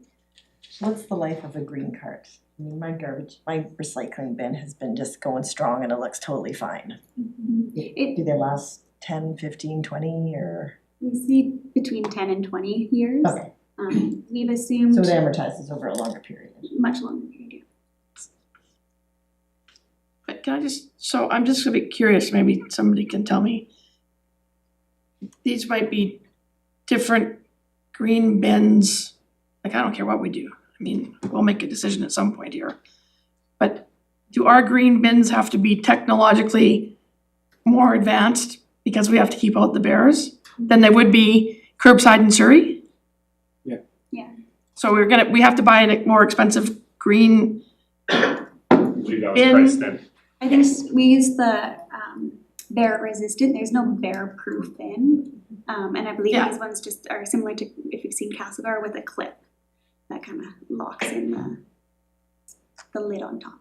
Okay, fine. Sorry, Councilor Panero, were you? The green card, hypothetically, the green card program, is that like every household has a green card, or is that, and why would we not just go like one per block and you have to walk 30 feet and put it in there? I mean, my wife lives in Italy or used to, and that's what they do there. It's a communal, every block has one, and you either, they move it up and down the block, and so it's not in front of your house all the time, and it's one thing as opposed to, 12 things per block. Could work great, and it does potentially not in a downtown situation, but in a place like Fairview or Rosemont, it seems like it would work really well. And I think as far as sustainability and less plastic, gizmos, garbage, whatnot, like if that's what we're about here, I think that model makes sense. And also, obviously people are gonna be, well, that's not convenient, or that I don't want that in front of my house, or that stinks, or whatever. But at some point, if this is actually a crisis, which is what people are, I think that's the consensus, is it's a crisis. So at some point, a crisis might necessitate a little bit of sacrifice at some point, convenience wise. So I would just like to put that forward, like, for sections of the city where it's possible, could we not just have one bin and you walk 20 feet and put your stuff in it? How much would that save us hypothetically? Councilor Woodward. So in response to that, I think Councilor Panero, one of the things that I've found this program to be so great at is that we're each individually dealing with our waste, and we're reducing all of this waste out into the community. So like whether we're putting it out in front of our house or we're having a block, you're still gonna have like the middle of summer, stinky, wet, rotting container of stuff. And I feel like we've worked really hard on many levels to try to deal with the attractant piece. We live in, look where we live. And I just, I feel like by doing what we're doing with compost in the current program, we are working towards reducing that attractant by a lot. And I just feel like if we went in the direction of wet waste again, it just adds, just imagine pickup day on wet waste. You have this town full of wet waste sitting out in the middle of the summer, right? You need to stagger it. I'm just saying, it is an issue. I just want So, but we're getting, it's getting late. Yeah, and there's lots of arguments in terms of how we can address these issues. I just want to, as I listened to this discussion, and this was a concern I had when I saw and approved tonight's agenda, was the fact that I knew this wasn't gonna be a one-stop fixes all. And what I wanna start by saying is, first off, we don't have to have the solution tonight. there is no budgetary impact of the discussions that we're having. We have already set what the garbage rates are gonna be for 2026, but we have to develop a work plan going forward so that we know what we're doing.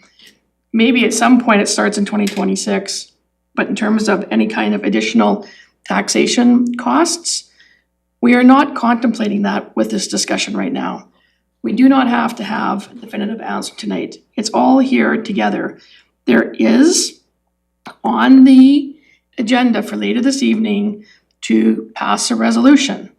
I would suggest at this point, and you can muse over it over dinner, that when we get to that recommendation is that we just refer it and that we engage in having more conversation. We will be having multiple budget meetings, but I again want to say this is not a budgetary decision that we are making, but that we could use some of that time when we know we've got a shorter day is to engage with additional conversation around these kinds of plans.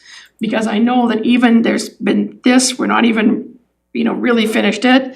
And there was 80 pages attached to the RFP for those that wanted to take the extra deep dive and had the time, and it's been a busy season. So since last Thursday, maybe not everybody has taken that, dipped their toe into that document.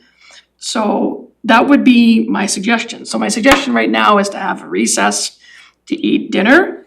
And my second suggestion is when we get to this item on the agenda, because I don't have any confidence that anybody here is ready to stick up their hand and agree with what's been the recommendation is in the package, is that we refer so that we can have more education on the subject and we can bring back this item for decision in 2026. So can I have a motion to, and then I'll just leave it up to you when we get to there. If nobody wants to refer it, then we'll just be going on all night. But motion to adjourn, recess for dinner. Councillor Lockenberg, seconded by Councillor Tate. All those in favor, and that carries. Can I just ask if we do that, just if you have questions that you need clarity, so if we're gonna come back and spend more time, then if there are things that people wanna know, then let us know so we can bring back some additional information. Bullet points of assumptions made. Like a bullet points of assumptions, I think would really help clarify. All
I was a board member of that. I know that.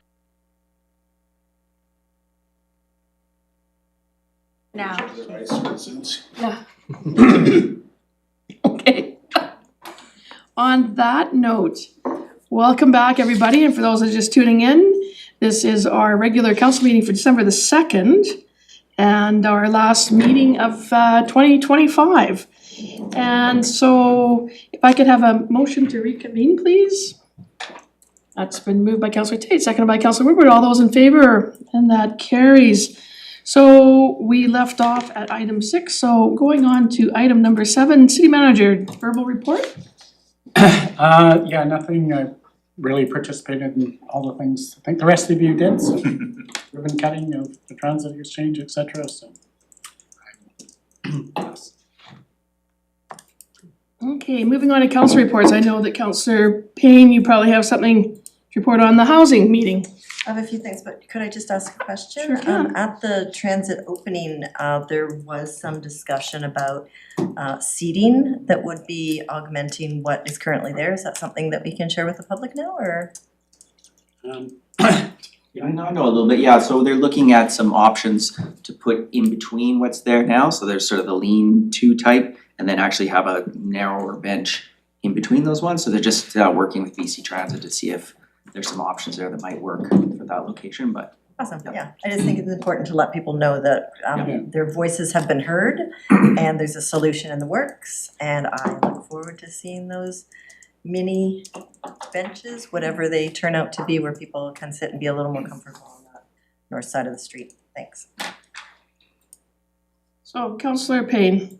Yeah, I was at the housing conference on November 17th through 19th. It's called Housing Central. It's organized by the Not-for-Profit Housing Society in coordination with the Aboriginal Management Housing Association and the BC Cooperative Association. 1,600 delegates from around the province attend for 3 days of, I think there's 120 sessions that you can choose from, 3 different streams.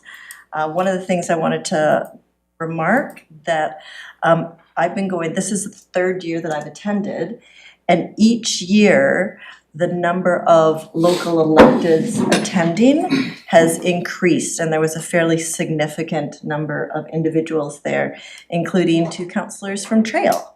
So that was exciting to see. Nelson's representation was also pretty robust. We had 3 individuals from Nelson Cares attending, the Executive Director, Sarah McGee, Director of Housing, Joanne Mata, and the Nelson Committee on Homelessness Coordinator, Amanda Ladner. Thank you. Gonna skip on that. Sorry, Amanda.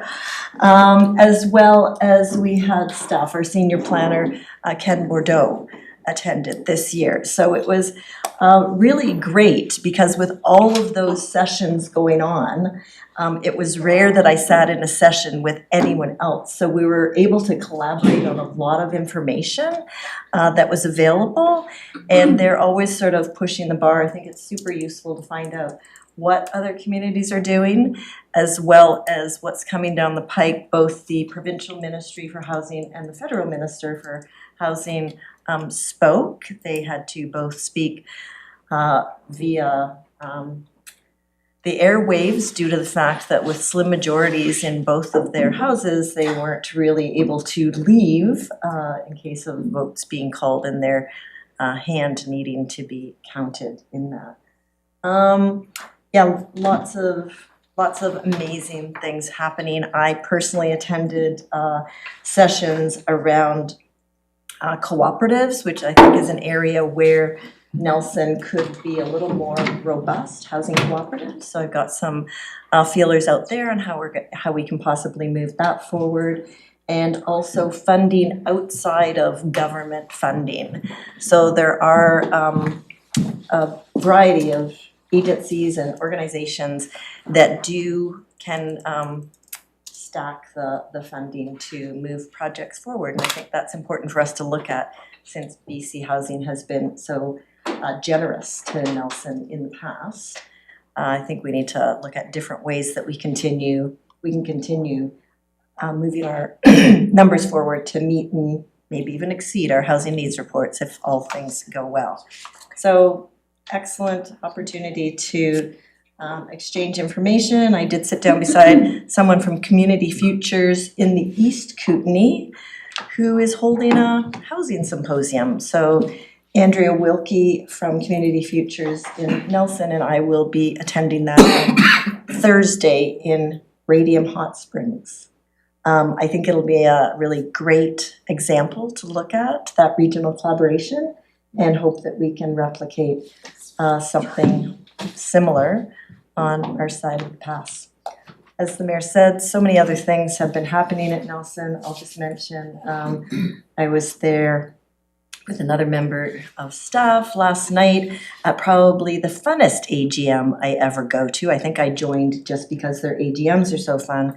The Nelson Cycling Club had their AGM last night. They absolutely packed the chamber meeting room upstairs, and incredibly inspirational. I'm always overwhelmed by sectors that I'm not super familiar with, but I joined them because it's not just the cycling trails. You can also walk and hike those trails that are beautifully maintained. Incredible work done on them to give us access to the stunning natural vistas that surround us. So that was a fun one to be out at, and I think we'll probably be seeing them hopefully come and present to council to show some of the work they've done and some of the plans that they have in bringing this sport that was always sort of underrated for me until I saw the exhibit that at the time Touchstones put on, where people that had never been inside the museum showed up to see what a powerhouse we are in mountain biking. Lots of other things, but that's all I'll talk about tonight. Councillors, anybody else have anything that they want to add? Recreation, parks? Rec has a special budget meeting coming up this month. Next month. Next month? 17th. No. Council. Is that one canceled? Oh, okay, good to know. Thank you. Thanks for reminding me. Yeah, nothing particularly. Yeah. Well, we did have an excellent presentation at Recreation from the cycling club by Deb McKillop. It was very good at our recreation. And Oh, staff parks, and- at the parks meeting, sorry, it was staff parks, and not at parks. recreation. Yeah, excellent presentation. And so some of us were at the transit opening that you've mentioned. And just a reminder that Santa is supposed to be arriving on Baker Street on Friday, somewhere between 5 and 7. So something to look forward to this week, along with all the other festivities that seem to be going on every day. Breakfast, lunch, and dinner. There's probably something to catch, and kudos to all of the first responders who are involved with the Christmas Day yesterday at the Adventure Inn and the breakfast held there for part of their annual toy drive. That's always a well-received activity in the city of Nelson, so. Let's forward. I could just give an update on the Joint Resource Recovery Committee. Sure. So just the big pieces, we had Bruce Morrison and Fred Mansfeld from the the West Kootenay Backcountry Wilderness Watch Society, and they basically a bunch of local guys who go out and like clean up backcountry messes. And they gave us a slideshow, and it was quite startling. They would, they'd come across burnout cars, and so they basically were looking for support and help to continue doing that, but in a safer, more stable way. So they gave a report to the RD looking for some help. Talked about Otashenya, Nikusp landfill closure plan, so they're closing the Nikusp and then they're shipping the waste. There'll still be a transfer station up there, but they're gonna take the waste to Otashenya. So they're gonna be closing the Nikusp landfill. There was talk about Creston's curbside organic program, financial amendment plan. There was textiles. There was issues about textiles going to waste, and a business in town here was dealing with waste textiles, but that industry has kind of collapsed. So it basically means that lots of textile will end up in our landfills, so the RD and this business are trying to figure out a different option.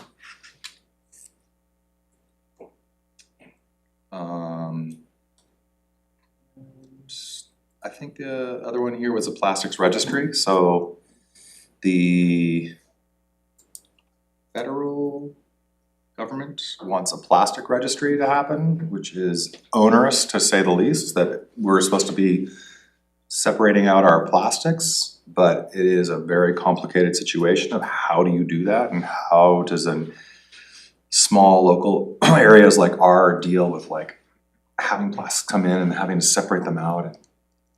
It's quite a bit, so there was a lot of discussion on what's possible, but there's definitely going to be a federal plastic registry happening in the future at some point. So even more fine-grained pulling apart of the plastics and getting them going in different streams rather than just all going into one bin. But it's complicated, as we all know, so that's it. Wow. Okay, more government downloading is what that sounds like to me. That was basically, this is a discussion. Did I just say that out loud? Okay, Councillor Tate. Yep, just wanna touch on rec, that both Councillor Page and the Mayor were at last week. So one thing that I think might be important for the table to know is that staff got back to us with next steps after the giant recreation campus review, and one thing that they highlighted is that overall respondents indicated that they'd like to see the RDCK and City of Nelson look at repairing and maintaining the current facilities. And so with that in mind, there are some partnerships between the RD and the city with the different buildings and the operation agreements and those sorts of things.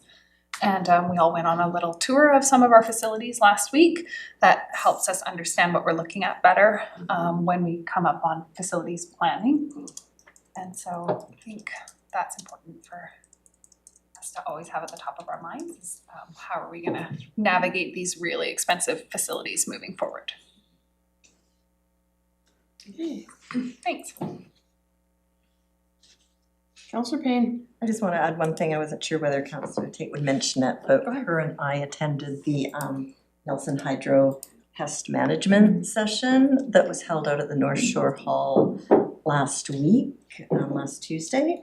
And there were 30 residents in attendance in person, and I believe there were about 12 to 14 online, so it was a good group.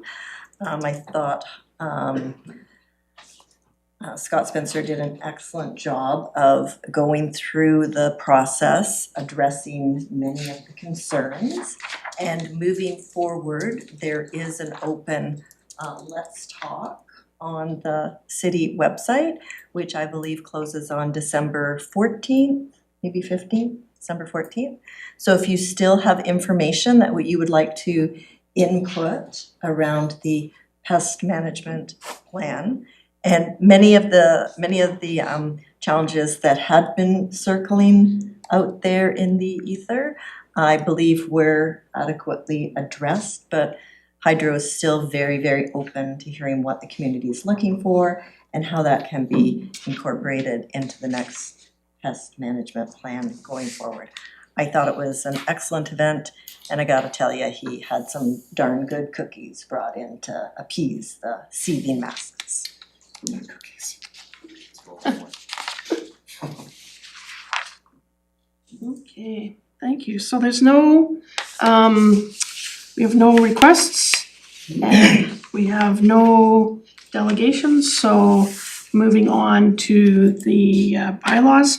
First up is the Nelson Hydro Services Amendment Rural Rates, bylaw number 3648, 2025.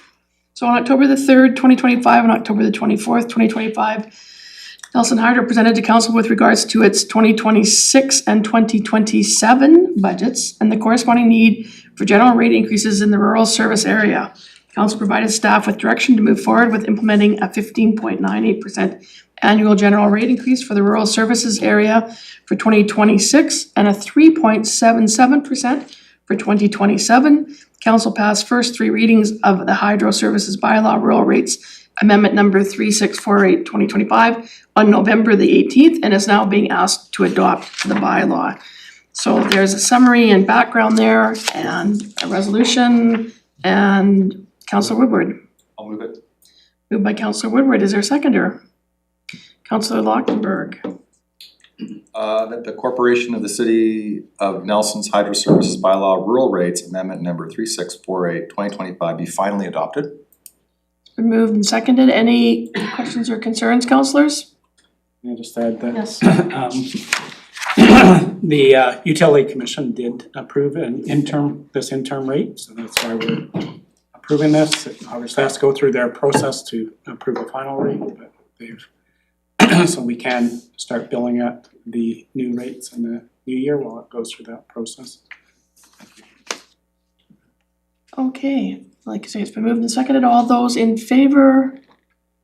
And that carries, no one's opposed. Moving on, we have the same analysis on October 3rd, 2025 and October 24th, 2025. Nelson Hydro presented to council with regards to its 2026 and 27 budgets and the corresponding need for general rate increases in the urban service area. Council provided staff with direction to move forward with implementing a 7.83% annual general increase for the urban service area for 2026 and 2.89% for 2027. Council passed first three readings of the Hydro Services Bylaw Urban Rates Amendment number 3649 2025 on November the 18th. It is now being asked to adopt the bylaw. Is there a mover? Councillor Page, seconder, Councillor Tate, Councillor Page. Sorry, I don't. Okay. That the Corporation of the City of Nelson Hydro Service Bylaw Urban Rates Amendment number 3649 2025 be finally adopted. So that's been moved and seconded. Is there any further discussion? Seeing none. All those in were you putting your hand up, Councillor Payne, to ask a question? All those in favor? And that carries. And I do see that Casey Schmidt was here from Nelson Hydro. Thank you for attending this meeting. But perhaps, do you happen to know the exact date that the pesticide plan closes on the Let's Talk Nelson? Do you? December 15th. December 15th, okay, just so we have the right date out there. So December the 15th, that closes. So thank you for that. And thank you for coming tonight in case we had any further questions. So moving on to 12C, bylaw repeal, bylaw number 3647 2025. Bylaw repeal, bylaw. Okay, I'll give that some thought for a while. This report recommends that council repeal several bylaws that have been superseded by legislation or updated city policies. These bylaws have no ongoing administrative or enforcement purpose. Repealing them will help streamline the city's regulatory framework and ensure that the city's active bylaw registry reflects current enforceable legislation. Council is now being asked to adopt bylaw repeal bylaw number 3647 2025. Move. Moved by Councillor Woodward, seconded by Councillor Tate. That the Corporation of the City of Nelson Bylaw Repeal Bylaw number 3647 2025 be finally adopted. I have a comment. Sure. I have been ruminating on this one, and it makes me have a different lens when we introduce new bylaws. That we need to be forward thinking if we're introducing bylaws that will subsequently be unusable. And so we have to have that lens a little bit, and just to be a bit provocative, I'm thinking a little bit of requests that I've heard for idling bylaw, for example, because a lot of new vehicles already have these turn-off switches when you stop. So it just makes me think about bylaws that could be useful, but then could become just bureaucratically onerous later. So brought it up for me. Thanks for the time. Thank you, Councillor Tate. I'm sure that's contemplated when the corporate officer gets requests for new bylaws or bylaw changes in terms of looking at them, and I think this is a long process in terms of making sure that they're amalgamated and work appropriately, so. It's interesting. Perhaps we'll see another bundle of these come before the end of our term, who knows? Okay, that's been moved and seconded, all those in favor? And that carries, thank you, councillors. Moving on to 12D. Each year, the city reviews the long-term operating capital plans for the water and wastewater utilities, as well as the resource recovery service. This review ensures that rates are set to adequately fund annual operating costs and build capital reserves for current and future infrastructure needs. Council is now requested to pass first three readings of the Fees and Charges Amendment 2026 Water, Wastewater and Resource Recovery Rates, Bylaw number 3650-2026. Move it. Councillor Woodward. And these have to be 1 and 2. I'll move one. Is there a seconder? Councillor Tate. That the corporation, the City of Nelson's Fees and Charges Amendment 2026 Water, Wastewater and Resource Recovery Rates Bylaw number 3650-2026 be introduced and read a first time and read a second time by title only. It's been moved and seconded. All those in favor? And that carries. Okay, and the second recommendations, Councillor Woodward, seconder. We have a seconder, Councillor Tate, Councillor Woodward. The corporation, the City of Nelson Fees and Charges Amendment 2026 Water, Wastewater and Resource Recovery Rate Bylaw number 3650-2026 be read a third time by title only. Okay, that's been moved and seconded. Any last moment discussion on anything? It was pretty thoroughly reviewed for us previously. All those in favor? And that carries. Okay, moving on to 12E. At its meeting on August the 20th, 2024, Council approved a land swap involving the exchange of city-owned land in Fairview for property owned by a developer at the end of Trevor Street. As part of that decision, Council also approved the closure of a portion of the Cottonwood Street right-of-way. To complete the land exchange, the identified section of road allowance must be permanently closed by bylaw. This proposed Cottonwood Street road closure bylaw number 3644-2026 is therefore presented for Council's consideration of first, second, and third reading. There's a backgrounder there. If somebody wants to start by passing resolution number 1.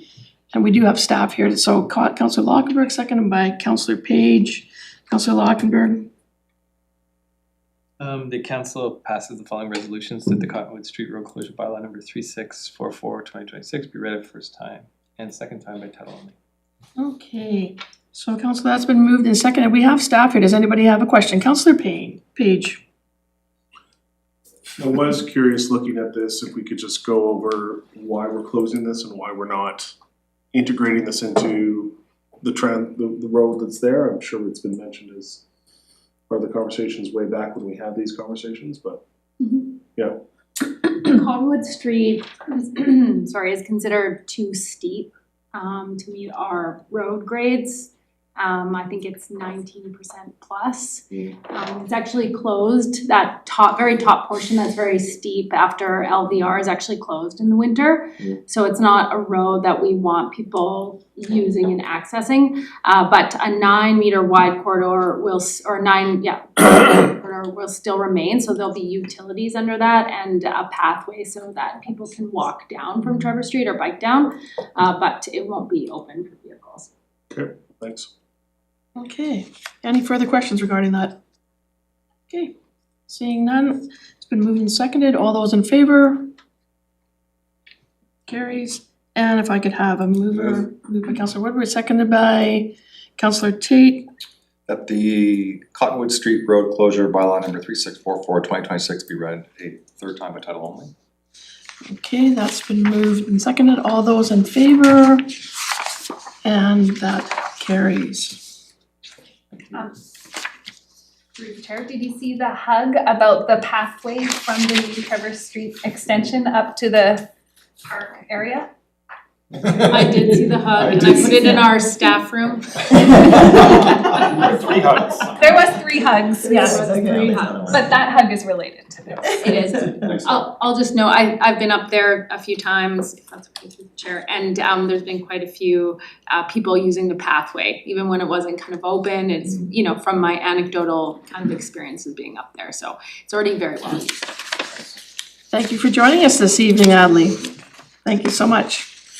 Okay, moving on, we are on to 13.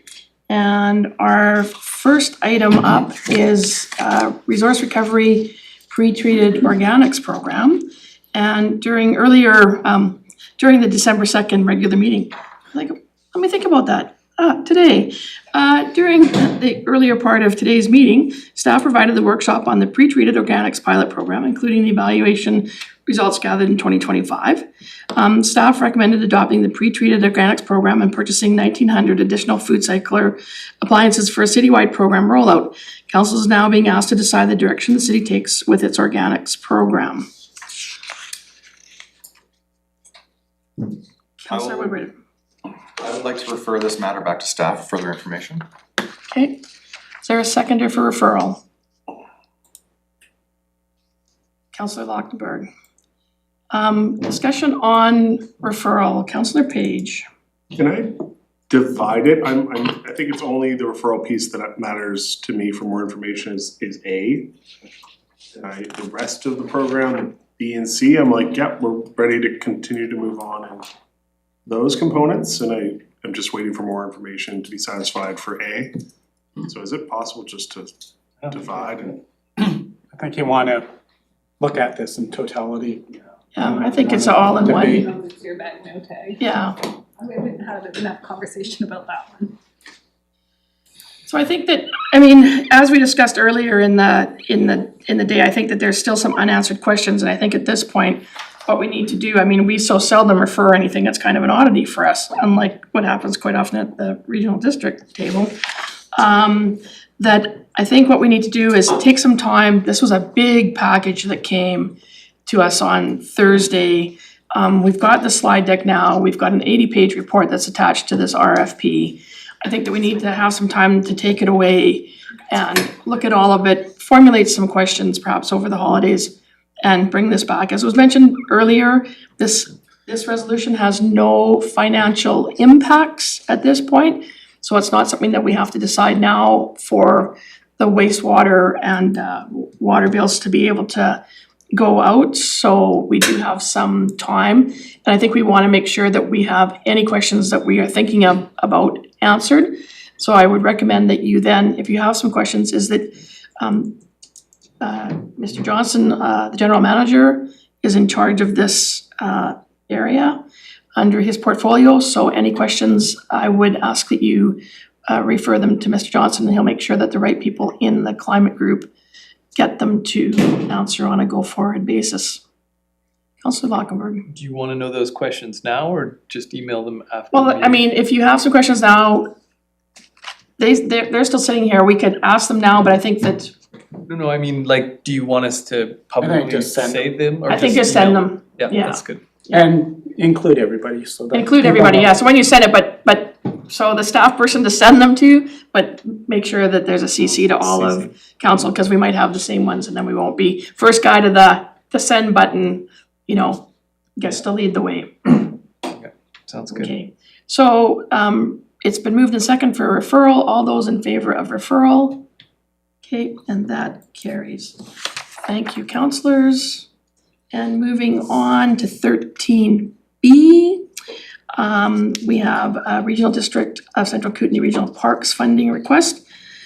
So Nelson Lakeside Park and Waterfront Sport Field, along with Samuel's KP Park, have been designated as regionally significant by the RDCK Regional Parks Commission, S202. Since 2019, S202 has provided annual grants to Nelson and Samuel to support parks operation, but funding has not kept pace with rising costs due to inflation and longer operating seasons. Council is being asked to pass a resolution for increased funding for urban regional parks. So there's a backgrounder there.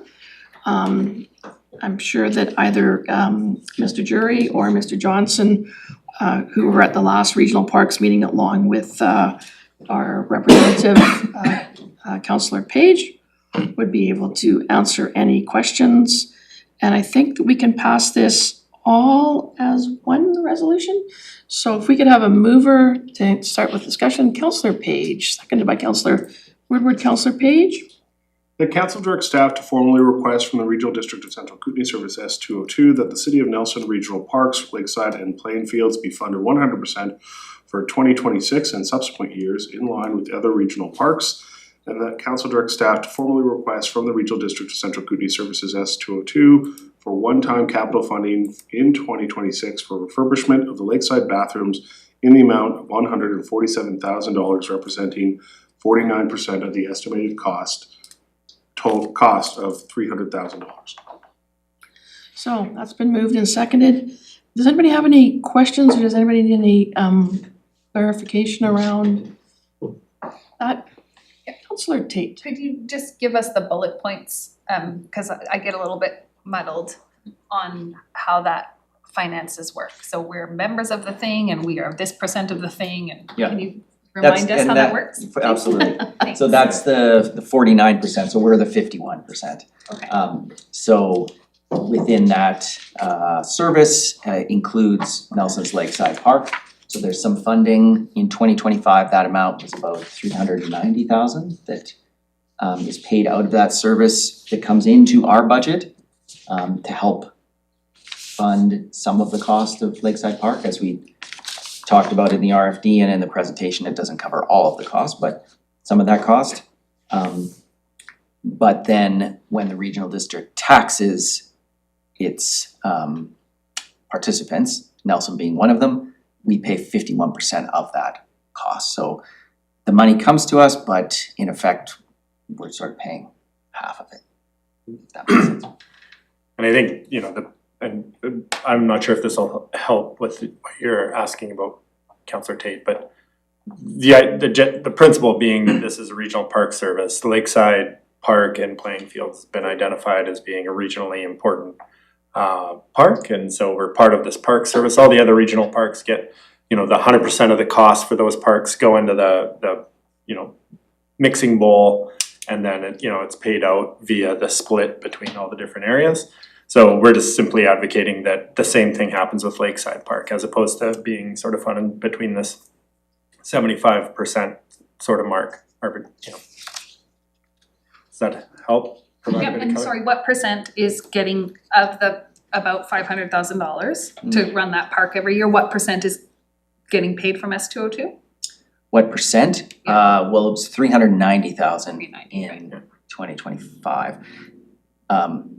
And that was, and Councillor Page can correct me if I'm wrong, 350,000 was the amount that had been fixed since For a long 2019. time, since when I was there. And that additional 40,000, 46. yeah, 46,000 in 2025, I think was just from surplus. So it was sort of One time. one time they'd have to, We put it aside yeah. to meet that inflationary question that came and then approved it later in the year. Okay, so I'm gonna say it back. Can I say it back? Cause it's confusing if you've only done it for 3 years. So City of Nelson is a member of this service, just like Rec Commission. So City of Nelson pays a little percent on that, at the bottom of that. 51%. 51%. No, we get the requisition that the RDCK charges each household is whatever per Yeah, 100,000. 100,000, yeah. So every household is paying a certain amount per 100,000 to go into this service. All the other parks in that service pays 100% of the costs of running that park for the year. But Lakeside Park, which is also in that service, is only being funded at 390,000 out of 500,000. About 80%, less than 80%. Gotcha. The only thing that I would add on there Thanks. is additionally, all of those regional parks, any capital costs are also 100% funded or through Okay. grants or what have you, but what we're discussing here is, that 500,000 is just for operating, and then that 300,000, the ask for the Bathhouse. community works, funding, that would be from those areas too. So that would be more of a direct cash injection, that's why Yeah, it's I split think out we at should- 49%. We should clarify this in this resolution, cause this was not, we're asking for 49%, cause it's not intended to come out of the service, it Yeah, would be it's a fair funded from. Community works. Yeah, if it comes out of the service, then it should be 300,000. Right, and it should be the full pot, so it's one or the other and, Yeah. So we should Okay. clarify.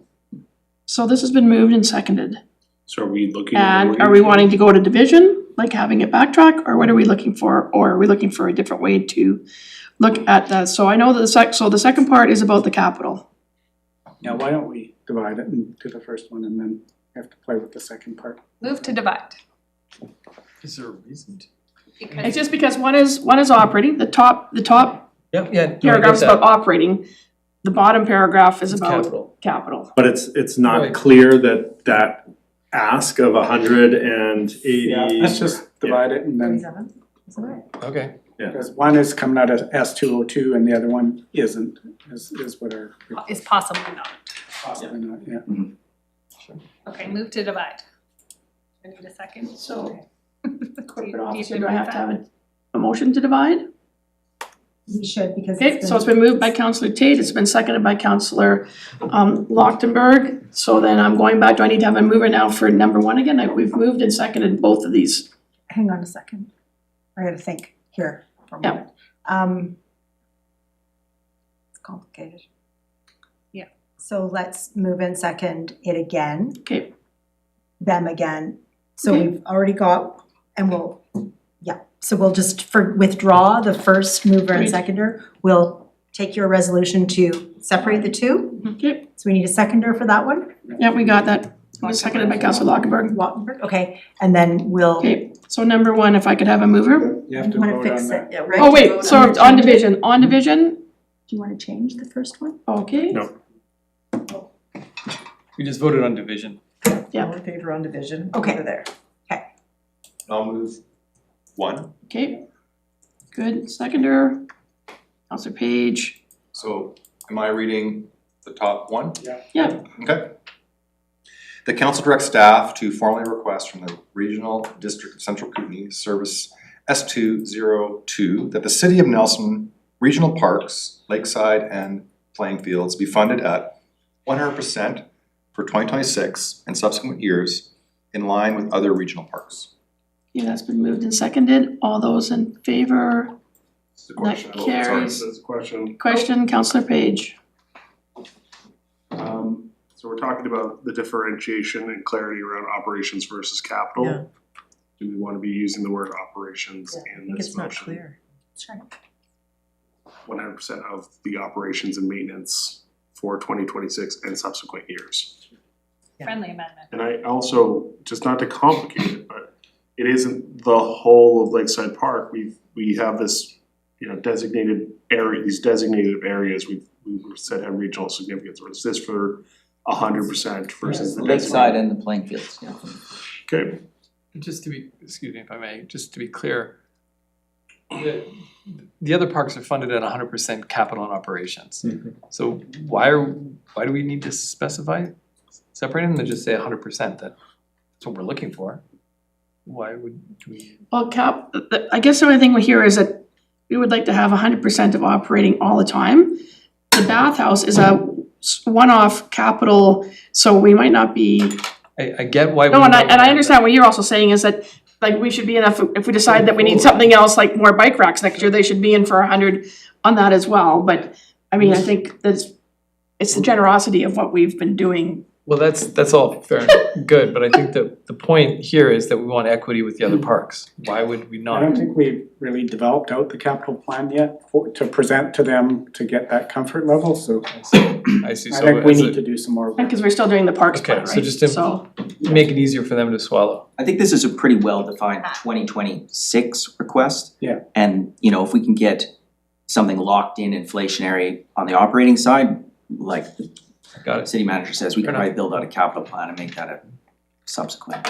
And I wouldn't want it to get Slide it stuck in there. because it has an and, right? Sure. If the whole motion gets stuck at the other table because of that and, Yeah, but I would just wanna Yeah. be clear that the Yeah. principle here is equity, and whatever is happening in the other parks, we want here, so. so just going back to the friendly amendment on operating, where are we putting that word? after 100% Okay, for operating for operating. in 2026. and subsequent years. Well, I wanna, Councillor Page. so through the chair to Councillor Lautenberg, and I don't necessarily have the answer, but this is just some food for thought. And maybe some of those around the table who remember when this service was set up can elucidate, can tell us, what was going on there, but it hasn't been the practice that all of our parks were included in that, right? I don't know the genesis of this particular park service. Was the city or the leaders at the time making a contribution to have a network of regional parks? Like, what was the genesis of this and what was its purpose? We obviously already had our parks, but we have successfully lobbied in the past that there's these regional significant parks in the communities that the regional service should be making a contribution, and we furthered that in the last little bit to say, this needs to be tied to inflation, these aren't one time, and now we're furthering that progression further to say, well, this should be locked in and actually the rate should be set based on how the monies are distributed coming from the residents, and so all those principles are in some essence new to that service. And it's conversations we're having as we go, is that what the partners have decided to be doing? And there are certainly immediately considerations in terms of level of service and who has control over the level of service. Like, if we want to start gold plating things because that's what we want to be doing, does that make sense? Are we gonna have discussions between the rural and municipal partners about whether that just money to money exchange is what we're going for, that we're just trying to capture what the residents of Nelson go back into the resident of Nelson parks, but then what are the values about how we contribute to the existence of all the other parks? And immediate example would come at that parks table. We had the presentation on the aspirations for Tagum and the planning that could happen there. And part of the way the park network works is you have a lot of family use Lakeside Park, and then you have a lot of more ruckus crowds will take over Tagum, and the fact that there's two spaces for those groups to go in the evening on the summer actually makes both spaces work better. So I just would say this is a great conversation and a great place to ask, and then I think there are going to be more value considerations that we have to wrestle with in that park service to figure out if this is the mix and the way we want to govern this park system in the future. And we've obviously had these conversations as council before, and I know there are ideas out there that maybe this isn't the format we want to be using, but that's part of what's going to get explored with this kind of question. If I may? Is what I'd say to that. Sure. So through the chair, Councillor Page, and in general, I hear that, but the principle that we're trying to establish here is one of equity. Once you establish that principle, which I don't think is agreed to, from the discussions I've had, that's not clear. There's a sense that, the Lakeside, who knows, is probably more Nelson residents than rural residents, that there's a sense of this is somehow a Nelson park more than it is a regional park, whereas the other ones are clearly regional. So that's one point. But the second point too is that, Nelson controls that park, and so like you said, we could gold plate the fields and do everything else, and there wouldn't be the representation on that decision making. And yet there is, because Nelson residents are responsible for a greater percentage of the regional parks budget already. So we're contributing significantly, and if we did have that control, that flip of control, if you looked at the balance of the ratepayers and their political control, the principle of equity applies here. So if Nelson City residents are paying 80%, they should have, in a sense, 80% of the decision-making power, which they don't right now.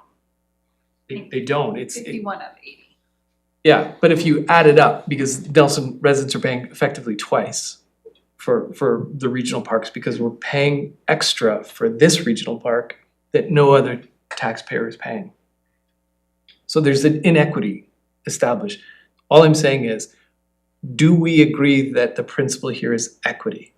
That Nelson residents aren't extra rich, and so they can pay extra and subsidize the rural ratepayers, which I think there's an implicit feeling that that's the case, that and that we express some of that wealth by overbuilding our parks in a way that if we did took the regional park or lakeside and just put it into that service, then the level of maintenance of that park would go down because we're overdoing it. And I think that's an excuse. I don't think that's true. I think our staff are maintaining it to the level that it needs to be maintained at. And we're trying to deliver the best value for our taxpayers. And of course, we have every incentive to do that. And so I get that we're trying to make this more palatable to our regional partners to expedite this, to get this moving along. And we don't want to put poison pills in there that they're just going to reject outright. So it's a process. But I think the principle of equity, if we agree upon it, then the path should be clear in front of us, which is to get to the Lakeside Park is the same as any other regional park. That's the principle that we're looking to achieve. So, Councillor Lockwood, because I don't want to end up with a debate between you No, and Councillor Page. I guess I want to highlight why this has come to us tonight, and a little bit of that is that I have to say that I attended the Parks meeting last week, and I thought there was there's always good discussion at the Parks meeting, and both Mr. Jury and Mr. Johnson were there and had freedom of the floor and presented this concept to the table, both of these concepts, in fact.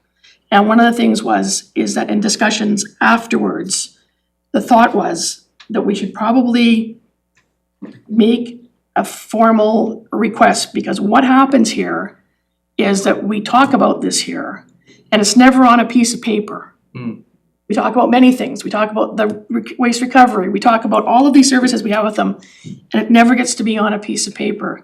This allows us, by passing this, they can still throw this out. This doesn't guarantee anything. This is our resolution, but this is now on a piece of paper, and we can have this piece of paper and it can go to the board, or it can go to the next Parks meeting to say, this is the request. It is now in writing. It's not like, does anybody remember what somebody said about something at some meeting 1,000 years ago?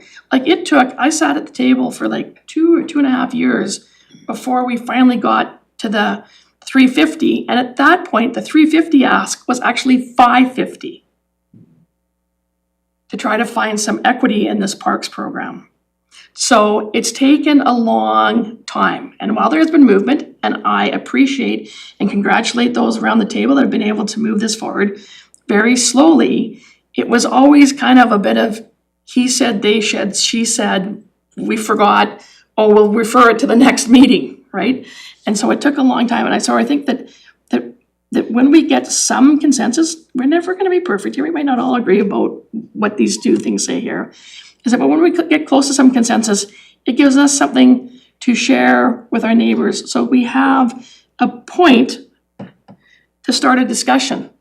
Otherwise, it's just like sand blowing in the desert. Like it gets a bit confusing. So I think that's what this is. And my other thought about regional parks, and more about just parks in general, if there was one service in the RDCK that needed to be paid by every person around the table, I firmly believe, and I always have, and I can be quoted, is that the park service should be an RDCK service, not gerrymandered off into these weird combinations of stuff that we have around the table, where some areas within the regional district, and maybe some of you know this already, but some areas have no parks.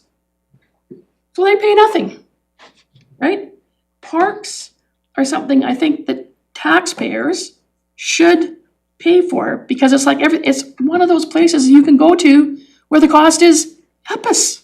It's zero, right? It allows everybody from every walk of life to be able to enjoy the outdoors. And I think it's a responsibility around the table of the RDCK that should be one service, and everybody should pay into the regional parks program. Everybody. So this is just to formalize, doesn't mean that this is going to happen in 2026, but these are our two sort of asks. Maybe we'll get one, the reason why division is probably good is that maybe we'll get one, maybe we'll get the other, maybe we'll get a tidbit of both of them. Who knows, but when there are two instead of all at one, it's a little bit more difficult, I think, to dismiss it as a whole. Sure. So we've got a mover and a seconder on one. Is there any further discussion? All those in favor? And you did note that we've added operating in 20, okay, thank you. And then moving on to number 2, is there a mover? And do we have to change any of these numbers before we ask for something to be moved? Or is this gonna be correct now at Edit the 49%? second one there, right? Yeah. Yeah, Does it make sense to, Shouldn't and maybe you've say already this. thought about it, but like if we're asking for it to be paid from the service, just omitting the whole 147 and 49 piece, or? Or Yeah. equivalent contribution Mhm. if funded from grants or something. I'm waiting for some language elements so we can have something that we can move in Capital second. funding for Lake in the amount of 300,000, comma, or equivalent contribution if funded from outside the service or something. And maybe it doesn't have to say one time. Yeah. Just needs to say a capital funding for 2026 of this amount. Yeah. So, am I close here? So then, that council directs staff to formally request from the Regional District of Central Kootenay Service S202 capital funding in 2026 for refurbishment of the Lakeside Bathhouse at an estimated cost of $300,000. Yes. Or, comma, or, The equivalent if funded from outside the service. yes. Okay, Is that right? Equivalent rural contribution. Yes, or equivalent rural contribution if funded from outside the service. Yeah, that makes sense. So it says this, that council directs staff to formally request from the Regional District of Central Kootenay Service S202 for one time. You can skip the one time. Okay. For capital funding. Sorry. In 2026 for refurbishment of the Lakeside Boathouse in the amount of bathhouse, in the amount of 300,000 or the equivalent. That's wrong. If funded. Or the equivalent contribution. If funded outside the or the service. I wrote down, or the equivalent rural contribution if funded outside the service. Okay, that's rural Contribution if funded from outside the service. if funded from outside, Yeah. okay. That's cool. Okay, perfect. Okay, Can I ask us to scrub the word formally? It's just. That council to, Well, I think you can say that council request from the RD. Yeah, the council request from the RD. Yeah. Yeah, get rid of the direct that staff. council to directs staff to formally to. no, that council Council request requests from the from- Regional District of Central Kootenay You got Service staff part. S202 capital There you go. funding in 2026 for refurbishment of the Lakeside Bathhouse of the estimated cost of $300,000 or the equivalent rural contribution if funding not outside the service. Sorry, one more change, I would just say in the amount of 300,000. Sarah already had that. Instead of estimated cost. Okay. So everybody's clear as mud. Okay, I'm gonna go to Councillor Lockenberg for a minute, then I'm gonna go back to you, Councillor Page. First, okay, yeah, can we remove her? Want to move it?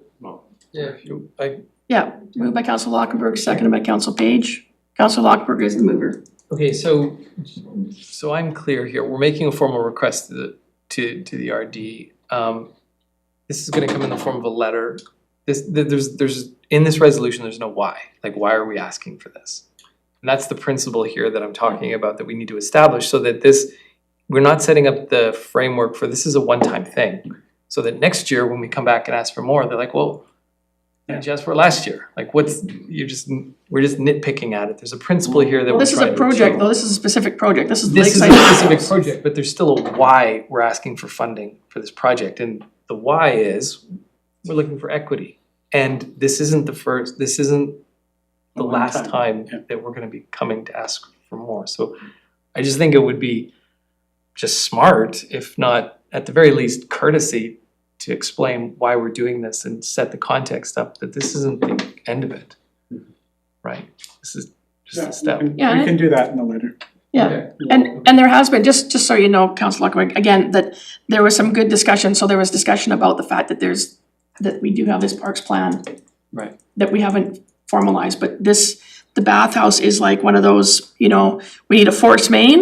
If we're looking at the park, it needs some toilets. The bathhouse is a really key thing that really does need to have some help down there. For sure. Sooner than later. 1956? Yeah, it's not, I don't know that it's that old, but it's been there for a long time, so. Was there when a pool was still there, weren't they? Yeah, the pool was still there, Part of that. And so just so we're generally clear here, the 300,000 that we kind of locked in, the idea was at the time that was equity, wasn't it? Like it was almost the check swap, like that's how much we're contributing to the general regional parks, that's how At much. when the 350 came in, it was. when the 350 came in, don't get this 300,000 convinced, Right, sorry, the 350, yeah. It was meant to represent an equitable was arrangement, the fact that costs have grown since then. Close to, yeah. Yeah. I think there was some negotiation or some thought behind, what's an amount that's palatable to. There was maybe a little bit of There was that, a little but bit it of was closer to the full cost of. Yeah, Like, I think but- what yeah. Councillor Lautenberg's talking Yeah. about is rural parks were about Yeah. a 350 contribution from city. Yeah. Budget and ours was about 350, so we were kind of swapping checks back Checks. and forth. Yeah. So since then, rural parks has almost doubled Right. that cost and ours has stayed the same. Ours has stayed the same, right, that's my point, that we kind of lost the plot here and we're just trying to reestablish that equity that we started with. It's not like we're creating something new. Right. We're just correcting something that was miswritten at the time. Councillor Page, last comments? No, Oh, I okay. think this is more Okay, you were conversation. just putting your hand up to move the motion, sorry, I thought you wanted to also comment. Okay, so that's been moved and seconded, all those in favor, and that carries. Thank you, councillors. Maybe just on Councillor Page's question at the beginning, when this park service started, there was a maximum contribution of 25,000 for this whole service, and the city, based on that small amount, agreed to help fund those rural parks. I can't remember that's a long time ago. That's a really long time ago. And then the RD did take off the cap. The city didn't agree with it at the time, and it's grown since. Yeah, so that's just what I was getting at, like, what were the principles of what this like? That was the And there start. was no funding coming back to the Lakeside Park at that time, Yeah, that was but there just to was- help them develop Just parks to in have the a region. rule to contribute to a rural park. It was just mutual, At that small, very small amount. But it was so small that it was. Yeah. But It was, and we're not gonna deny that we don't go and use those parks. no, not at all, not at all, it's just equity. Thank you for that. So, moving on to item 14. We have, and I always do these out of order, so I'm gonna try going with information items, and I'm looking at the minutes of councils, commissions, committees, boards. So the Greater Nelson Economic Development Advisory Committee, the Nelson Public Library, and the Nelson Housing Committee. There's a number of minutes in here from June 20th, August 15th, and September the 26th. Is there anybody that needs anything pulled out? Moved by Councillor Woodward, seconded by Councillor Page. Seeing nobody wanting to pull anything out, all those in favor for receipt of information, and that carries. Thank you. And then moving on to reports from staff.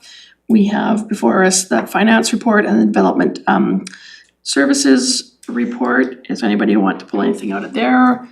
I just have a question. You sure can. Thank you, Mayor. So I'm just looking at the building permits statistics. And we're now at the end of 2025, so we have basically 2 full years here. Is that correct way of reading it? This is till November 25th. Oh, so I guess it's, okay. Close. It's close, but I guess what I was just noticing was, the 2024 and 2025, the amounts have, there's less building going on, is that correct way to read this? yeah, I think it, There's less development these numbers are showing there's less development. Is that correct? So I think, you know, just based on the numbers, like, you know, I think it's the multi-unit Yeah. developments, that really swings our numbers. So last year, there was a number of very large Well, we developments that have came 50. online. 50 overall multi-unit Right. dwellings versus 22 this year, so double. Okay, so just a change. Yeah, Just wanted to single ask. families seem to, are almost identical, so. Let's get to May, proceed. Thank you. Okay, Councillor Payne. And the other part, these are permits issued. These are building permits issued, not Right. occupancy Yeah. permits. So that's the gray area as well, right? That's right. You can get a building permit without and have it for 2 years before you put a That's shovel right. in the ground. So Right. it's interesting the way we look at these. Yeah, okay. Thank you for clarifying. I move receipt. Okay, moved by Councillor Page, Others still keep. I'm seconding. seconded by Councillor Payne. All those in favor? And that carries. I think 0-0 counts. 0-0 counts? Okay, I knew it was close.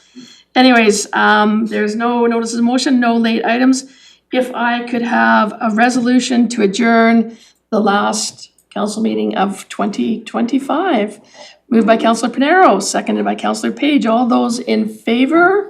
And that carries. So, council, enjoy your Christmas holidays. And hopefully we'll see some of you around town. Lots of activities on and happening, so Merry Christmas to everybody. Thank you.